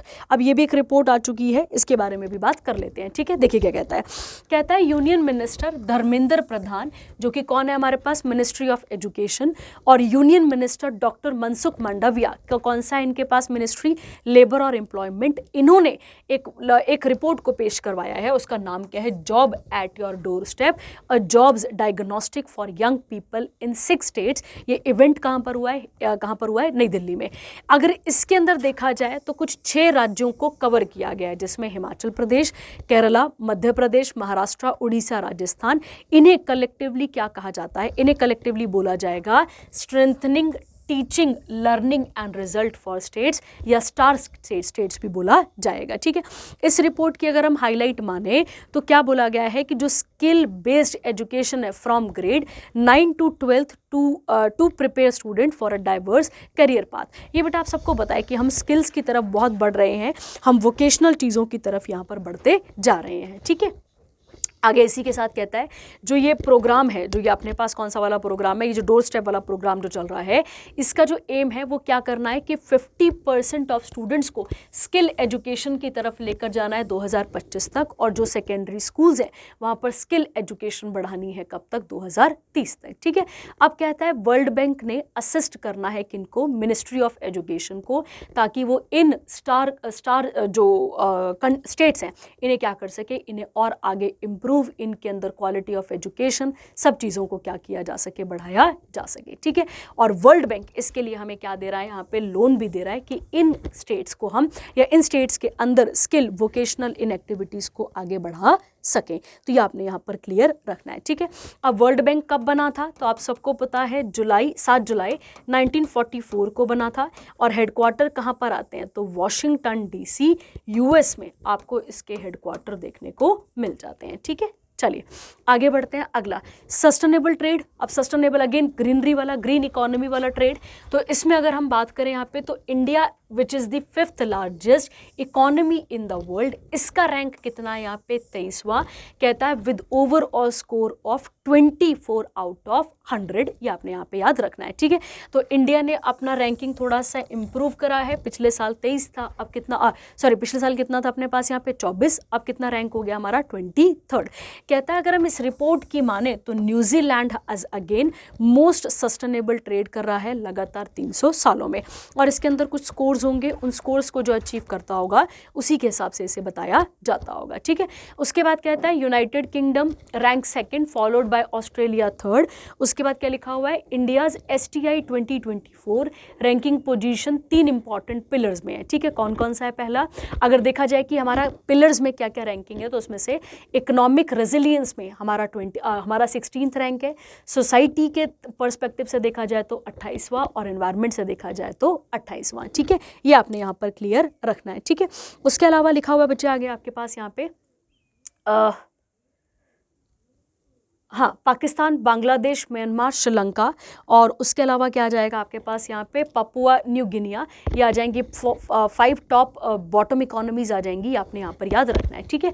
और बेटे ये आपको यहाँ पर याद रखना है, ये जो लिखा है ना ये रशिया है, ठीक है, लिखा है ना Russia has been consistently rank lowest, और जिसका स्कोर क्या है 0, ये आपने यहाँ पर याद रखना है, ठीक है। कहता है international institute for management development was establish, कब इसकी स्थापना हुई थी? 1946 में, और फिर इसका नाम समय समय पर चेंज करते रहे, और इसका हेडक्वार्टर कहाँ पर है? लाओसाने, स्विट्जरलैंड में। तो ये रैंकिंग का एक टेबल बना लेंगे आप अपने पास, और उस टेबल पे आप लिख लेंगे कि किस कंट्री का कितना रैंक हमें देखने को मिलता है, ठीक है। अगला, इसके बाद अगला आता है नेटवर्क रेडीनेस इंडेक्स। इसकी अगर बात करें यहाँ पर तो ये एक्चुअली में क्या है, इसे किसने पब्लिश करा है? तो पोर्टुलुआंस इंस्टीट्यूट ने। और अगर हम यहाँ पे नोटिस करें तो USA जो है वो वर्ल्ड जो USA है वो वर्ल्ड का top world leader in the network readiness. मत सीधी बात है कि अगर हम बात करें यहाँ पर तो इसने टॉप करा है लोगों नेटवर्क बनाने की फील्ड में, ठीक है। सिंगापुर का रैंक सेकंड है, उसके बाद फिनलैंड का कितना है यहाँ पर? थर्ड, स्वीडन फोर्थ है, और कोरिया फिफ्थ आपको देखने को मिलता है। और उसके अलावा इंडिया का रैंक कितना है इसमें? तो 49th आप यहाँ पर याद रखेंगे, ठीक है। और बस इतना आपको याद रहे, बड़ी बात है। आगे आता है इसके बाद यहाँ पर एक और मीटिंग हुई है बच्चे यहाँ पर, जिसका नाम क्या है? UNICEF SOWC 2024 report. अब इसके बारे में बात कर लेते हैं, ठीक है। देखिए, कहता है according to the state world's children report which is the global flagship report of the UNICEF. क्या कहता है यहाँ पर? कहता है the future of childhood in a changing world, ठीक है। जैसे समय मतलब चेंज हो रहा है समय, तो उसके साथ बच्चों की ग्रोथ, उनके फ्यूचर पे क्या असर पड़ेगा, उसके साथ है ये। तो कहता है the global child population will stabilise around 2.3 billion by 2050 with a significant shift in regional distributors. तो सीधी सीधी बात है यहाँ पर कि अगर देखा जाए कि जो बच्चों का जो फ्यूचर है एक्चुअली में, जो स्टेट ऑफ वर्ल्ड इसकी रिपोर्ट के अकॉर्डिंग बच्चों का जो फ्यूचर है वो थोड़ा बहुत स्टेबलाइज हो जाएगा। कब तक? 2050 तक। कहता है as per the report South Asia will remain one of the region in the world जिसमें लार्जेस्ट चाइल्ड पॉपुलेशन आपको देखने को मिलती है। Eastern South Africa as well as west और साउदर्न अफ्रीका, मतलब इस एरिया पे ज़्यादा दिखती है। Globally near 1 billion children already face extreme vulnerability, क्योंकि एनवायरनमेंट का भी असर हो रहा है यहाँ पर, एनवायरनमेंट हजार्ड, और उसके अलावा environment hazard and its figure is estimated to increase dramatically without significant interventions, ठीक है। तो इसमें और कोई भारी बातें हैं नहीं करने के लिए। आगे आता है यूनिसेफ के डायरेक्टर कौन है अभी? तो कैथरीन मैरी रसल, और इसके हेडक्वार्टर कहाँ पर है? न्यूयॉर्क। कब बनी थी ये बॉडी? 1946 में, ठीक है। अगला आता है आपके पास टाइम्स इंटरडिसिप्लिनरी साइंस रैंकिंग आई है, ठीक है। अब ये साइंस की फील्ड की रैंकिंग है, ध्यान देंगे, ठीक है। क्या कहता है बच्चे यहाँ पे कि इंडिया ने एक अच्छी प्रोग्रेस करी है किस चीज़ में? तो आपको याद रखना है साइंस की फील्ड में, और ये कहाँ पर बताया गया है? तो Times Higher Education interdisciplinary science ranking 2025 में, ठीक है। तो यहाँ पे क्या लिखा है? अगर हम अपनी बात करें तो हमने रिसर्च, साइंस, इन सब चीज़ों में बहुत सारी चीज़ें करी हैं, और साथ ही साथ हम जो हैं वो चैलेंजेस को भी एक्सेप्ट कर पा रहे हैं, जैसे क्लाइमेट चेंज हो गया, हेल्थ इशू हो गया, टेक्नोलॉजी डेवलपमेंट, इसके साथ भी। तो इंडिया जो है वो एक मोस्ट रिप्रेजेंटेड कंट्री बनी है with the 65 Indian universities making it to the list, ठीक है। तो इसमें हमारी 65 यूनिवर्सिटीज़ को इंक्लूड किया गया है। टॉप 3 यूनिवर्सिटीज़ कौन कौन सी आती है? अन्ना अगर हम बात करें यहाँ पे तो इसका कौन सा रैंक आ गया? 42। उसके बाद है VIT यूनिवर्सिटी 65th रैंक, और जवाहरलाल नेहरू 101 5, ठीक है। उसके अलावा टॉप करने वाली कौन कौन सी आ गई, तो MIT US, उसके बाद है स्टैनफोर्ड US, सेकंड आ जाती है, ये रैंक है सेकंड इसका, नेशनल यूनिवर्सिटी ऑफ सिंगापुर, इसका रैंक है थर्ड, ठीक है। चलिए अगला सेक्शन बढ़ते हैं अपने पास और अगले सेक्शन के बारे में यहाँ पर बात कर लेते हैं, ठीक है। चलिए बात कर लेते हैं इसके बारे में क्या क्या है, फिर समझ लेते हैं। कहता है जो इंटरनेशनल ओलंपिक कमेटी है बच्चे, जो इंटरनेशनल ओलंपिक कमेटी है, इसके ये जो है वो कोचेस को कौन सा अवार्ड देती है, लाइफ टाइम अचीवमेंट अवार्ड, जो कि 2024 का उन्हें प्रोवाइड किया गया है, ठीक है। तो डाइविंग कोच, डाइव करना, डाइविंग कोच आ गया आपके पास जेन कहाँ से हैं, तो जिम्बाब्वे, पुर्तगाल, एंड पोले वॉल्ट जो हैं वो कहाँ के हैं, पोले वॉल्ट कोच विटाले पेट्रोवो यूक्रेन से हैं। इनको 6th इंटरनेशनल ओलंपिक कमेटी के द्वारा लाइफ टाइम अचीवमेंट अवार्ड से नवाजा गया है, ठीक है। अगर हम बात करें तो ये कब लॉन्च हुए थे, 2017 में, और ये अवार्ड हर साल दिए जाते हैं 2 कोचेस को, एक मेल एक फीमेल को, जिन्होंने एक बहुत इंपॉर्टेंट रोल प्ले करा हो as a coach on the life of the athlete, ये आपने यहाँ पे याद रखना है। और IOC के प्रेसिडेंट कौन है, थॉमस बैक, हेडक्वार्टर कहाँ पर है, लाउसाने स्विट्जरलैंड, और एस्टैब्लिशमेंट कब हुई थी, 1894, ये आपको यहाँ पर याद रखना है, ठीक है। चलिए आगे बढ़ते हैं, इसके साथ अगला देखते हैं। अगला आता है 67th ग्रैमी अवार्ड्स, ठीक है। अगर आपको पता हो बच्चे तो इंडिया में अभी पिछले इसी साल 66th ग्रैमी अवार्ड हुए थे, ठीक है। ग्रैमी अवार्ड म्यूजिक की फील्ड में मिलने वाले सबसे हाईएस्ट अवार्ड है, इन्हें ग्रामोफोन अवार्ड भी कहा जाता है, याद रखेंगे आप, ठीक है। तो अभी इसी साल जो है वो किसे मिला था, तो जाकिर हुसैन और शंकर महादेवन को मिला था। मैं रिपीट कर रही हूँ, 2024 की बात कर रही हूँ मैं। और अब जो है वो कब होने वाले हैं आपके पास, अब जो अगले साल होंगे 67th वाले, जो कि कहाँ पर होंगे, लॉस एंजलिस में, अब उसके बारे में बात हो रही है। उसके लिए यहाँ पर उसके लिए यहाँ पे नॉमिनेशन किया गया है, ठीक है। क्लियर हो गया। अब आपको याद रखना है कि ये किस फील्ड में मिलने वाला है, म्यूजिक में क्या कैटेगरी है इसकी, तो बेटा पॉप हो गया, रॉक वो हो गया आपके पास, म्यूजिक हो गया, रैप हो गया, कंट्री हो गया, क्लासिक, जैज, मेनी मोर, जो भी इसके अंदर क्राइटेरियाज हैं उन सब में ये अवार्ड दिया जाता है, ठीक है। तो ध्यान देंगे, इंडिया के कंपोजर हैं और एनवायरमेंटलिस्ट हैं जिनका नाम क्या है, रिकी केज, और एक है अनुष्का शंकर जो है, जो ब्रिटिश अमेरिकन सितारिस्ट हैं, उनको यहाँ पर नॉमिनेट किया गया है। तो ये आपने यहाँ पर याद रखना है, ठीक है। रिकी केज को क्यों मिल रहा है, क्योंकि उनकी एक एल्बम है जिसका नाम है break of dawn in the best new age ambient and chant album category. उसके अलावा इनकी बात करें तो chapter 2 how dark it is before dawn, ये इनके साथ आता है, ठीक है। तो आप 2 बंदे याद रखने पड़ेंगे। और जो ये वाला जो होगा, क्योंकि अभी मैंने बोला ना 66 2024 में हुआ है, और किसे किसे मिला था, तो मैंने अभी आपको बताया, हमारे तबला मास्टर किसे, जाकिर हुसैन, और एक आपने याद रखना है शंकर महादेवन, ठीक है, शंकर महादेवन, ठीक है। तो ये आपने यहाँ पर क्लियर रखना है, ठीक है। तो इन्हें तो मिल चुका है इस बारी, और अब किसे मिलने जाएगा, तो इंडिया के ये 2 आगे नॉमिनेट हो चुके हैं। और कहाँ पर होगा ये इवेंट बचा, तो लॉस एंजलिस, और लॉस एंजलिस कहाँ पर आता है आपके पास, कैलिफोर्निया में, ठीक है। अगर आपसे मैं पूछूं कि इंडिया का पहला रेसिपिएंट कौन था जिसे ग्रैमी अवार्ड मिला था, तो आपने याद रखना है उनका नाम था पंडित रविशंकर। क्या नाम था उनका, पंडित रविशंकर, याद रखना है। और इन्हें कब मिला था ये अवार्ड, तो 1968 में इन्हें इससे नवाजा गया था, ठीक है। और इनकी एल्बम का नाम क्या था, व्हेन वेस्ट मीट्स ईस्ट, ऐसे था, वेस्ट मीट्स ईस्ट, ठीक है। ये आपने यहाँ पर क्लियर रखना है। तो अभी पिछले वाले 2024 वाले ये हो गए, और 2025 के लिए आगे 2 नॉमिनेट हो चुके हैं, ठीक है। चलिए उसके बाद आता है पी फिजर अवार्ड, ठीक है। अगला कौन सा अवार्ड आया बच्चे हमारे पास यहाँ पे, पी फिजर अवार्ड। और इसके साथ देख लेते हैं, ये एक्चुअली में उन लोगों को दिया जाता है जो कि साइंस का इतिहास जानते हो। साइंस का इतिहास बोलने का मतलब हो गया कि साइंस की पूरी हिस्ट्री के बारे में उनको पूरी की पूरी नॉलेज हो। समझाती हूँ आपको, देखो क्या लिखा है यहाँ पे, लिखा होगा, देखो पहले क्या लिखा है।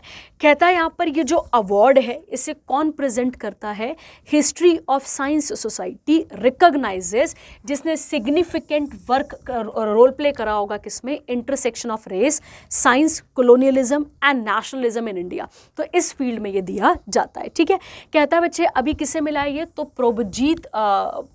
प्रोजीत बिहारी मुखर्जी ऑफ अशोका यूनिवर्सिटी सोनीपत हरियाणा, इनको इस अवार्ड से नवाजा गया है। ठीक है, तो इन्होंने क्या करा है, इन्होंने कौन सी बुक लिखी है, तो brown skin white coats race science in India 1920 से लेके 66 तक, इसके बारे में इनको ये अवार्ड दिया गया है। ठीक है, तो कहता है यहाँ पर ये कब बना था, 1958 में, याद रखना है। और किस में मिलता है, science of history of science में। ठीक है, उसके बाद कहता है द अवार्ड कंसिस्टेंस, एक मेडल मिलता है, और $US कितने मिलते हैं आपको, 2500, ये आपने यहाँ पर क्लियर रखना है। ठीक है, हो गया सबके पास। चलिए आगे बढ़ते हैं। अगला आता है ग्रीन वर्ल्ड अवार्ड। ठीक है, अब ग्रीन वर्ल्ड अवार्ड किसे मिला है इस साल का, तो कोल इंडिया लिमिटेड, याद रखना है आपने, ये एक महारत्न कंपनी है। पिछले करंट अफेयर में मैं आपको बता चुकी हूँ, जो enterprises under the ministry of coal government of India, इसके अंदर आते हैं, इसे ये अवार्ड यहाँ पर नवाजा गया है। ठीक है, क्यों बेटा, क्योंकि इन्होंने ग्रीनरी की तरफ ज़्यादा जोर दिया है, एमिशन कम करा है, और बाकी चीज़ों को भी, एनवायरमेंट, सस्टेनेबिलिटी, इन सब चीज़ों पर सारा का सारा जोर दिया था। ये आपने यहाँ पर क्लियर रखना है। ठीक है, तो किसने पेश करा, इतने काम का नहीं है हमारे पास। और ये याद रखने वाला है कि इस अवार्ड को कौन प्रेजेंट करता है, ग्रीन ऑर्गेनाइजेशन, याद रखेंगे आप, जो कि इंडिपेंडेंट एनवायरमेंटल ग्रुप है, जो जिसकी स्थापना कब हुई थी, 1994 में। ठीक है, और कोल इंडिया लिमिटेड कब बना है बच्चे, तो 1975, और इसके हेडक्वार्टर कहाँ पर है, कोलकाता, वेस्ट बंगाल में। ठीक है, और ये महारत्न कंपनी है, याद रखेंगे आप। ठीक है, अगला आता है बच्चे आपके पास यहाँ पे doctor Martin Luther king junior global peace award. ठीक है, ये किसे नवाजा गया है, तो आपको पता ही है, पिछले ही तुम कुछ दिनों से पढ़ ही रहे हो कि कुछ ना कुछ मिल ही रहा है इनको, तो ये भी इनको यहाँ पर दिया गया है। ठीक है, देख लेते हैं यहाँ पे क्या है। कहता है Narendra Modi prime minister of India was honoured with the Dr. Martin Luther King Jr. Global Peace Award for Minority Upliftment। ठीक है, तो किसकी बात हो रही है यहाँ पे बच्चा, माइनॉरिटीज़ की बात हो रही है। अब माइनॉरिटी किसे कहा जाता है, ऐसे लोग जो नंबर में कम है, सीधी सीधी बात है, ऐसे लोग जो नंबर में कम है उनको आप कहते हैं माइनॉरिटी यहाँ पर। तो कहता है ये जो अवार्ड है वो प्रेजेंट किया गया है किसके द्वारा, वॉशिंगटन एडवेंटिस्ट यूनिवर्सिटी और Association of Indian American Minorities to PM Modi. ठीक है, क्यों, क्योंकि इन्होंने डेवलपमेंट और वेलफेयर कराया किसका, माइनॉरिटीज़ का। ठीक है, अब देखिए ये किन के नाम पर है, तो डॉक्टर मार्टिन लूथर के नाम पर है। क्यों, क्योंकि बेटा उनका एक बहुत इंपॉर्टेंट कंट्रीब्यूशन रहा है, जब अमेरिका में सिविल राइट चले थे, जब दंगे चले थे, अधिकार लड़ाई हो रही थी, तो उसमें किनका इंपॉर्टेंट रोल था, and its honour his lasting legacy in promoting, और इन्हीं की वजह से वहाँ पर इक्वालिटी, जस्टिस और ह्यूमन सिक्योरिटी देखने को हमें मिलती है। ये आपने यहाँ पर क्लियर रखना है। ठीक है, चलिए उसके बाद आता है FIH ऑनररी मेंबर अवार्ड। और FIH आप सबको पता है, हॉकी फेडरेशन के बारे में हम पहले भी बात कर चुके हैं, international hockey federation. International hockey federation की स्थापना कब हुई थी, तो आपको याद होगा 9 जनवरी, हमने पढ़ा था इसके बारे में 1924 को। ठीक है, 9 जनवरी 1924 को, 7 जनवरी 1924 को इसकी स्थापना की गई थी। ठीक है, तो किसे मिला है बच्चे, तो यूरो हॉकी प्रेसिडेंट थे जिनका नाम क्या है, मेरिग्जे फ्लोरेन। ठीक है, जो कि नीदरलैंड से बिलोंग करते हैं, was honoured with FIH honorary member award. और किसने दिया है इनको, मतलब किसने इनको यह अवार्ड दिया है, तो अभी जो रिसेंटली पिछले करंट अफेयर में हमने पढ़ा था, इनकी अपॉइंटमेंट हुई है, क्या नाम है इनका, Tayyab Ikram, during the 49th FIH statutory congress held in Muscat, Oman. कहता है इस इवेंट के दौरान FIH women in hockey empowerment project भी चलाया गया। उसके अलावा ताकि जो फीमेल्स का पार्टिसिपेशन है, या फीमेल प्लेयर हो गई या फीमेल कोचेज़ हो गई, उनकी चीज़ों को यहाँ पर उनके पार्टिसिपेशन को यहाँ पर बढ़ाना है। ठीक है, क्लियर हो गया। और इसका हेडक्वार्टर कहाँ पर है, तो आप याद रखेंगे लाओसाने, और लाओसाने कहाँ पर आ जाएगा, स्विट्ज़रलैंड। ठीक है, याद रखेंगे। चलिए अगला सेक्शन कौन सा आता है, स्पोर्ट्स। चलिए बात कर लेते हैं इसके बारे में भी। कहता है वुमेन एशियन चैंपियनशिप ट्रॉफी हुई है, याद रखेंगे आप यहाँ पे हॉकी टीम की, और कहाँ पर हुई है बच्चा, तो ये याद रखना है, राजगीर हॉकी स्टेडियम कहाँ पर आता है, बिहार में, जिसमें इंडिया की जो वुमेन टीम है वो जीत चुकी है 8वां वुमेन एशियन चैंपियनशिप ट्रॉफी, किसे हराने के बाद, चाइना को हराने के बाद। ठीक है, अगर हम देखें तो इंडिया का इसमें मतलब इस फील्ड में कौन सा रैंक हो गया, तो 3rd हो गया, याद रखेंगे आप। और ये कितने से हराया, इतने काम का नहीं है। जो India received the prize amount $10,000। China को कितना मिला है यहाँ पे 7,000 और जापान को कितना मिला है 5,000, याद रखेंगे आप, ठीक है। और इसमें और कुछ नहीं है करने के लिए। अच्छा, हॉकी से रिलेटेड मैंने आपको पिछली बार कप्स बताए थे, जैसे कौन कौन से कप थे याद करेंगे आप, आगाह खान, उसके बाद Dhyan Chand, Bombay world cup, Nehru trophy, ये सब मैं आपको पिछली बार इसके साथ लिखवा चुकी हूँ, ठीक है। इसी के साथ आगे देखेंगे, with this title India has now equalled with South Korea for the most women's Asian championship trophy. दोनों के पास, अब साउथ कोरिया के पास भी तीसरा ही था टाइटल और ऐसे अब इंडिया के पास भी आ चुका है, ठीक है। इस event features 6th best Asian women national team. चलिए आगे बढ़ते हैं। राफेल नडाल ने क्या कर दिया यहाँ पे, रिटायरमेंट ले लिए बेटा, किससे, टेनिस से, ठीक है।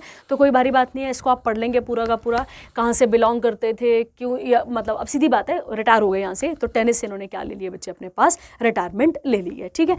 टेनिस के साथ बनने वाले कुछ इंपॉर्टेंट कप, जिसमें से एक कप सबसे पहला कौन सा आता है, यहाँ पे लिखा हुआ है डेविस। फिर एक आप सब ने थांट कप ज़रूर सुना होगा, ठीक है। तो एक आ जाता है आपके पास डेविस कप, डेविस के बाद कौन सा आ गया, थांट कप आ गया आपके पास। उसके बाद विम्बलेडन कप, ठीक है, विम्बलेडन, ठीक है, विम्बलेडन कप, ये सब किसके साथ एसोसिएटेड है, टेनिस के साथ। ये आप पढ़ लेंगे बच्चा कि इनको कहाँ पर क्या क्या था, इन्होंने किस किस चीज़ में क्या क्या करा है। और एक इम्पॉर्टेंट ये भी है कि इन्हें क्या बोला जाता है, किंग ऑफ क्ले भी बोला जाता है, ठीक है।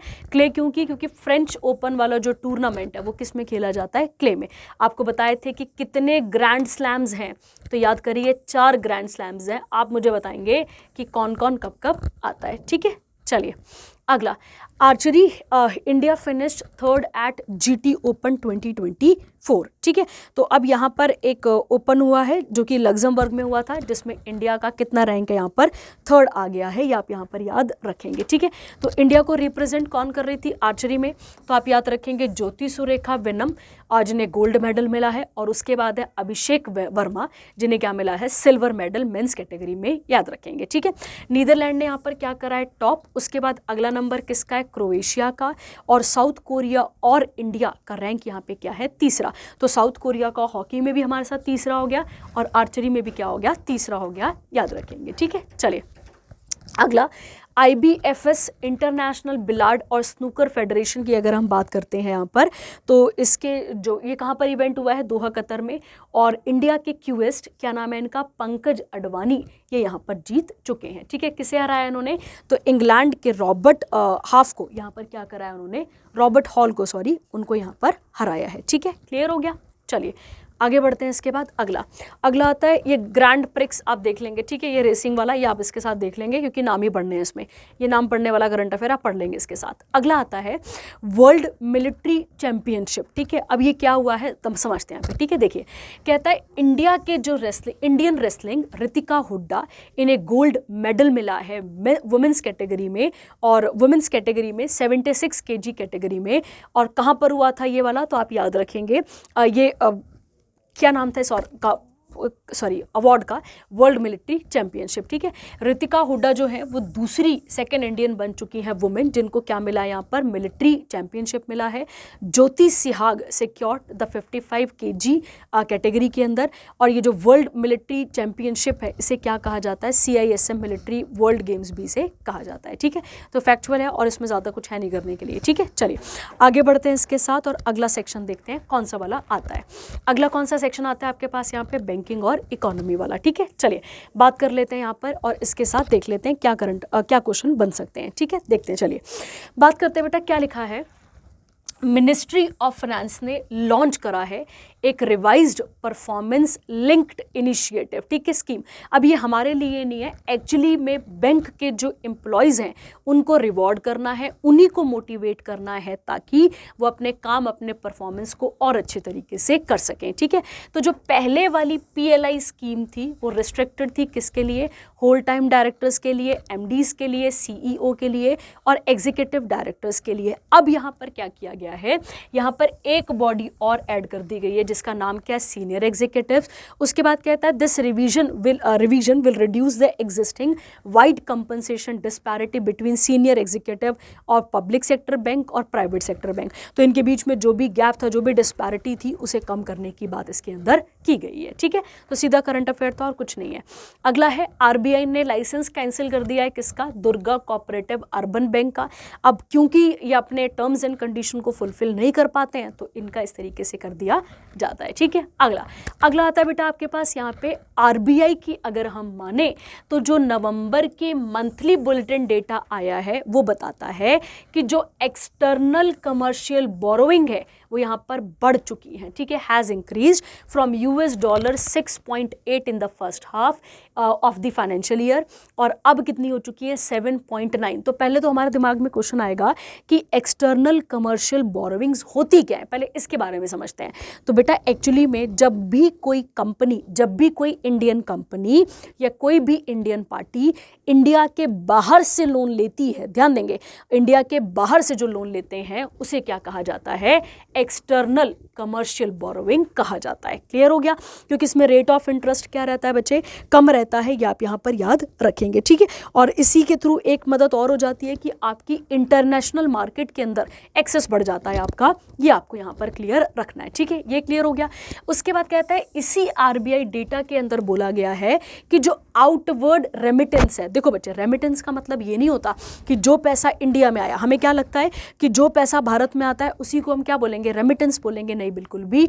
जो पैसा इंडिया आ रहा है या इंडिया से बाहर जा रहा है, बाहर मतलब कोई मान लेते इंडिया का, हम इंडियंस का कोई रिश्तेदार बाहर कहीं बैठा हुआ है तो हम यहाँ से उसको भी तो पैसा भेज रहे हैं ना, रिश्तेदार कह लो, रिलेटिव कह लो, घर वाले कह लो, आप उनको पैसा भेज रहे हैं तो वो भी किसके अंदर काउंट किया जाएगा, वो भी रेमिटेंस के अंदर ही काउंट किया जाएगा, याद रखेंगे। ठीक है, तो एक होता है इनवर्ड रेमिटेंस, इनवर्ड मतलब जो इंडिया में आया, और आउटवर्ड मतलब क्या हो गया बच्चे, जो इंडिया से बाहर जा रहा है और बाहर भेजा जा रहा है उसे कहा जाएगा। ठीक है, तो कहता है अकॉर्डिंग टू आरबीआई डेटा जो आउटवर्ड रेमिटेंस है, ठीक है, वो क्या हो चुका है यहाँ पर, वो भी थोड़ा सा घटा है, यहाँ पर मेंशन किया गया है।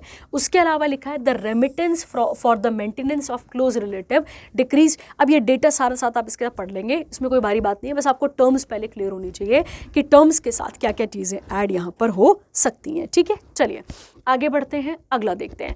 अगला आता है आरबीआई और जो मालदीव्स की मॉनेटरी अथॉरिटी है उसने एक एमओयू साइन करा है ताकि वो क्या कर सके, जो लोकल करेंसी है उसे प्रमोट कर सके। जैसे हमारी रुपी हो गई, उनकी क्या हो जाएगी, मालदीवियन रुपया, रुपया भी बोल सकते हैं आप, रुपया भी बोल सकते हैं। ठीक है, ताकि जो क्रॉस बॉर्डर ट्रांजैक्शन है उसे बढ़ाया जा सके।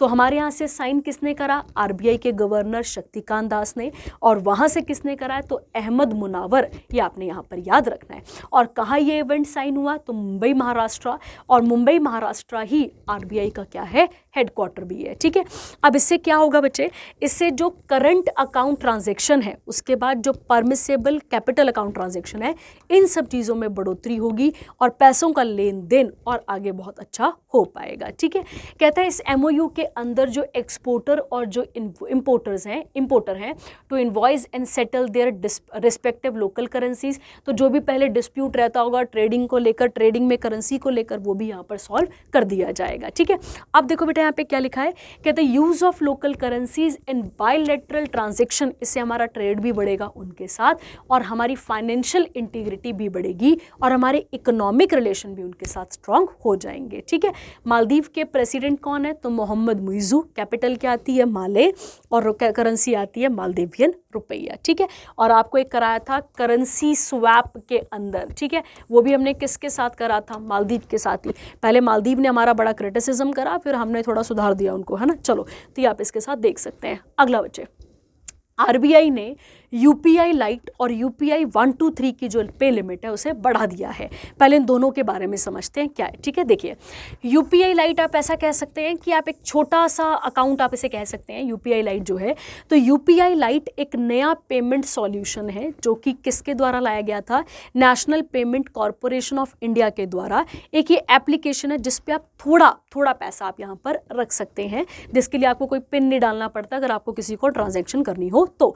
और यूपीआई UPI 123 क्या है बच्चा? तो इसके अंदर आप डिजिटल पेमेंट कर सकते हैं विदाउट इंटरनेट कनेक्शन, ये आपको यहाँ पर पहले क्लियर हो गया, ठीक है।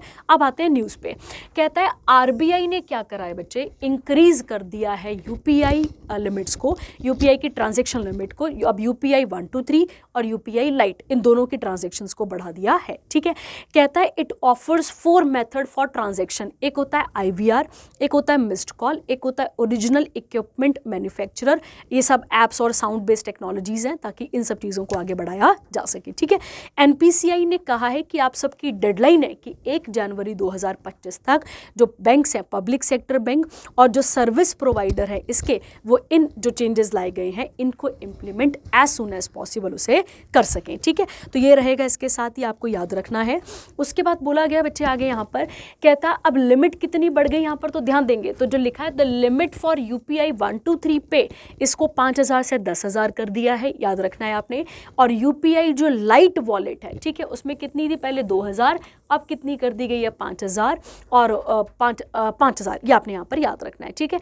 उसके अलावा क्या है, वन टाइम आपको एक क्या लगता था, आधार कार्ड का एक OTP authentication to bolster security, आधार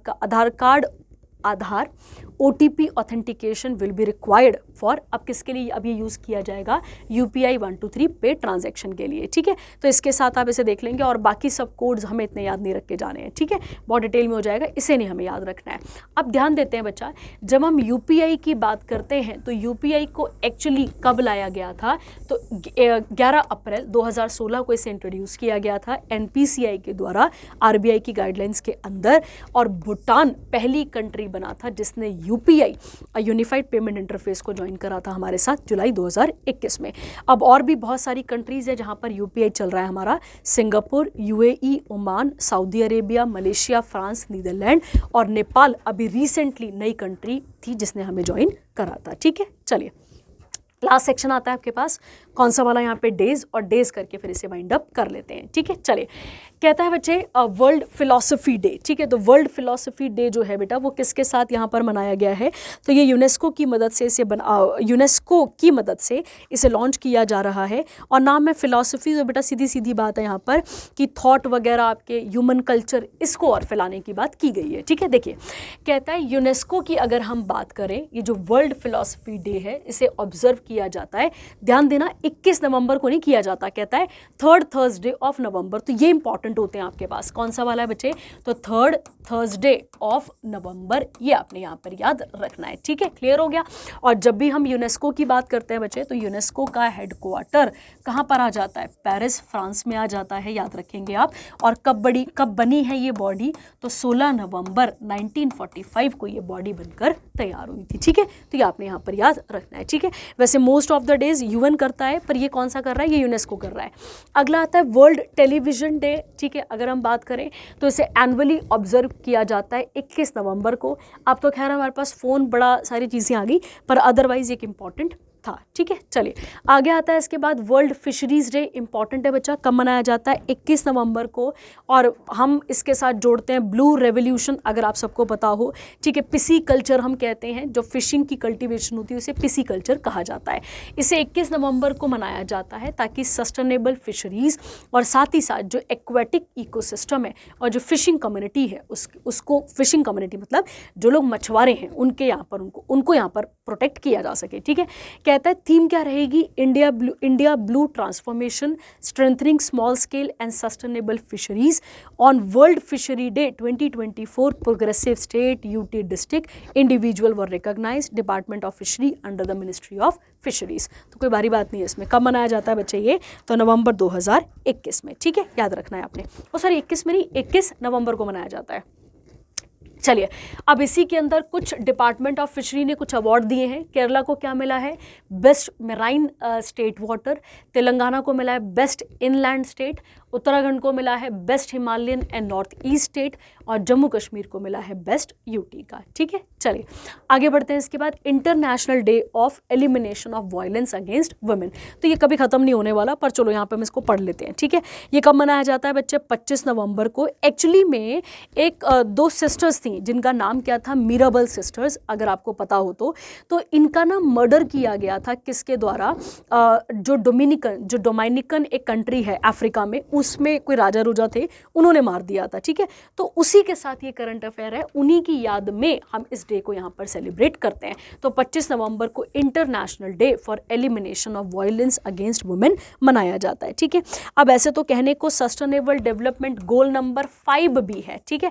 आप मुझे बताएंगे क्या ये सस्टेनेबल डेवलपमेंट गोल नंबर 5 आपको लिखवाया है क्लासेस में, ठीक है, या आप मुझे बताएंगे। उसके अलावा अगर हम अपने कॉन्स्टिट्यूशन की बात करें बच्चा, तो कॉन्स्टिट्यूशन के अंदर फंडामेंटल ड्यूटीज़ में, DPSP में फंडामेंटल राइट हर जगह वुमेन्स को के राइट्स को प्रोटेक्ट करने की बात भी की गई है, ठीक है। पर होंगी नहीं वो अलग बात है। चलिए अगला आता है national milk day, very very important. कब आता है बच्चे आपके पास? ये 26 जून को इसको सेलिब्रेट किया जाता है, ठीक है। कब मनाते, सॉरी 26 जून नहीं, आई एम सो सॉरी, 26 नवंबर को हम इसे यहाँ पर मनाते हैं, ठीक है। देखिए, और एक आपने याद रखना है, जब अगर वर्ल्ड मिल्क डे आ जाए तो 1 जून को, ठीक है, 1 जून को हम क्या मनाते हैं यहाँ पे? वर्ल्ड मिल्क डे मनाते हैं, याद रखना है आपने, ठीक है। तो जो 1 डे होता है जून का, उसको हम क्या मनाते हैं? हम उसे मनाते हैं वर्ल्ड मिल्क डे, ठीक है। चलिए अब हमारा नेशनल वाले की क्या इंपॉर्टेंस है? डॉक्टर वर्गीस कुरियन के साथ ये एसोसिएटेड है पूरा का पूरा, जिन्हें हम फादर ऑफ वाइट रेवोल्यूशन भी कहते हैं। मैंने आपको क्लासेस में कई बार कराया है कि वाइट रेवोल्यूशन को ही ऑपरेशन फ्लड कहा जाता है, और एक रेवोल्यूशनरी प्रोग्राम था जो 1970 में लाया गया था नेशनल डेयरी डेवलपमेंट बोर्ड के द्वारा, ताकि मिल्क की प्रोडक्शन को पूरे इंडिया में क्या किया जा सके? बढ़ाया जा सके, ठीक है। उसके अलावा अगर हम बात करें यहाँ पर कुरेन जो leadership, India transition from a milk deficient country से क्या बन चुका है? इनके एफर्ट्स के कारण इंडिया लार्जेस्ट मिल्क प्रोड्यूसर बन चुका है, ठीक है। तो ये आपने यहाँ पर क्लियर रखना है, ठीक है। और इसी के साथ फिर आपके पास वाइट रेवोल्यूशन भी आ जाता है, ये आप यहाँ पर याद रखेंगे। इन्हीं को मिल्क मैन ऑफ इंडिया भी कहा जाता है, तो कोई भारी बात नहीं है, ठीक है, याद रखेंगे आप। और ये इसके साथ इंपॉर्टेंट करंट अफेयर हो जाते हैं आपके पास कंप्लीट, ठीक है। चलिए, तो ये थे आपके पास सारे के सारे important current affair. I hope आपको यहाँ तक चीज़ें समझ में आई होंगी। जो नहीं लगेगा पता वो आप पूछ सकते हैं। Thank you, have a nice day.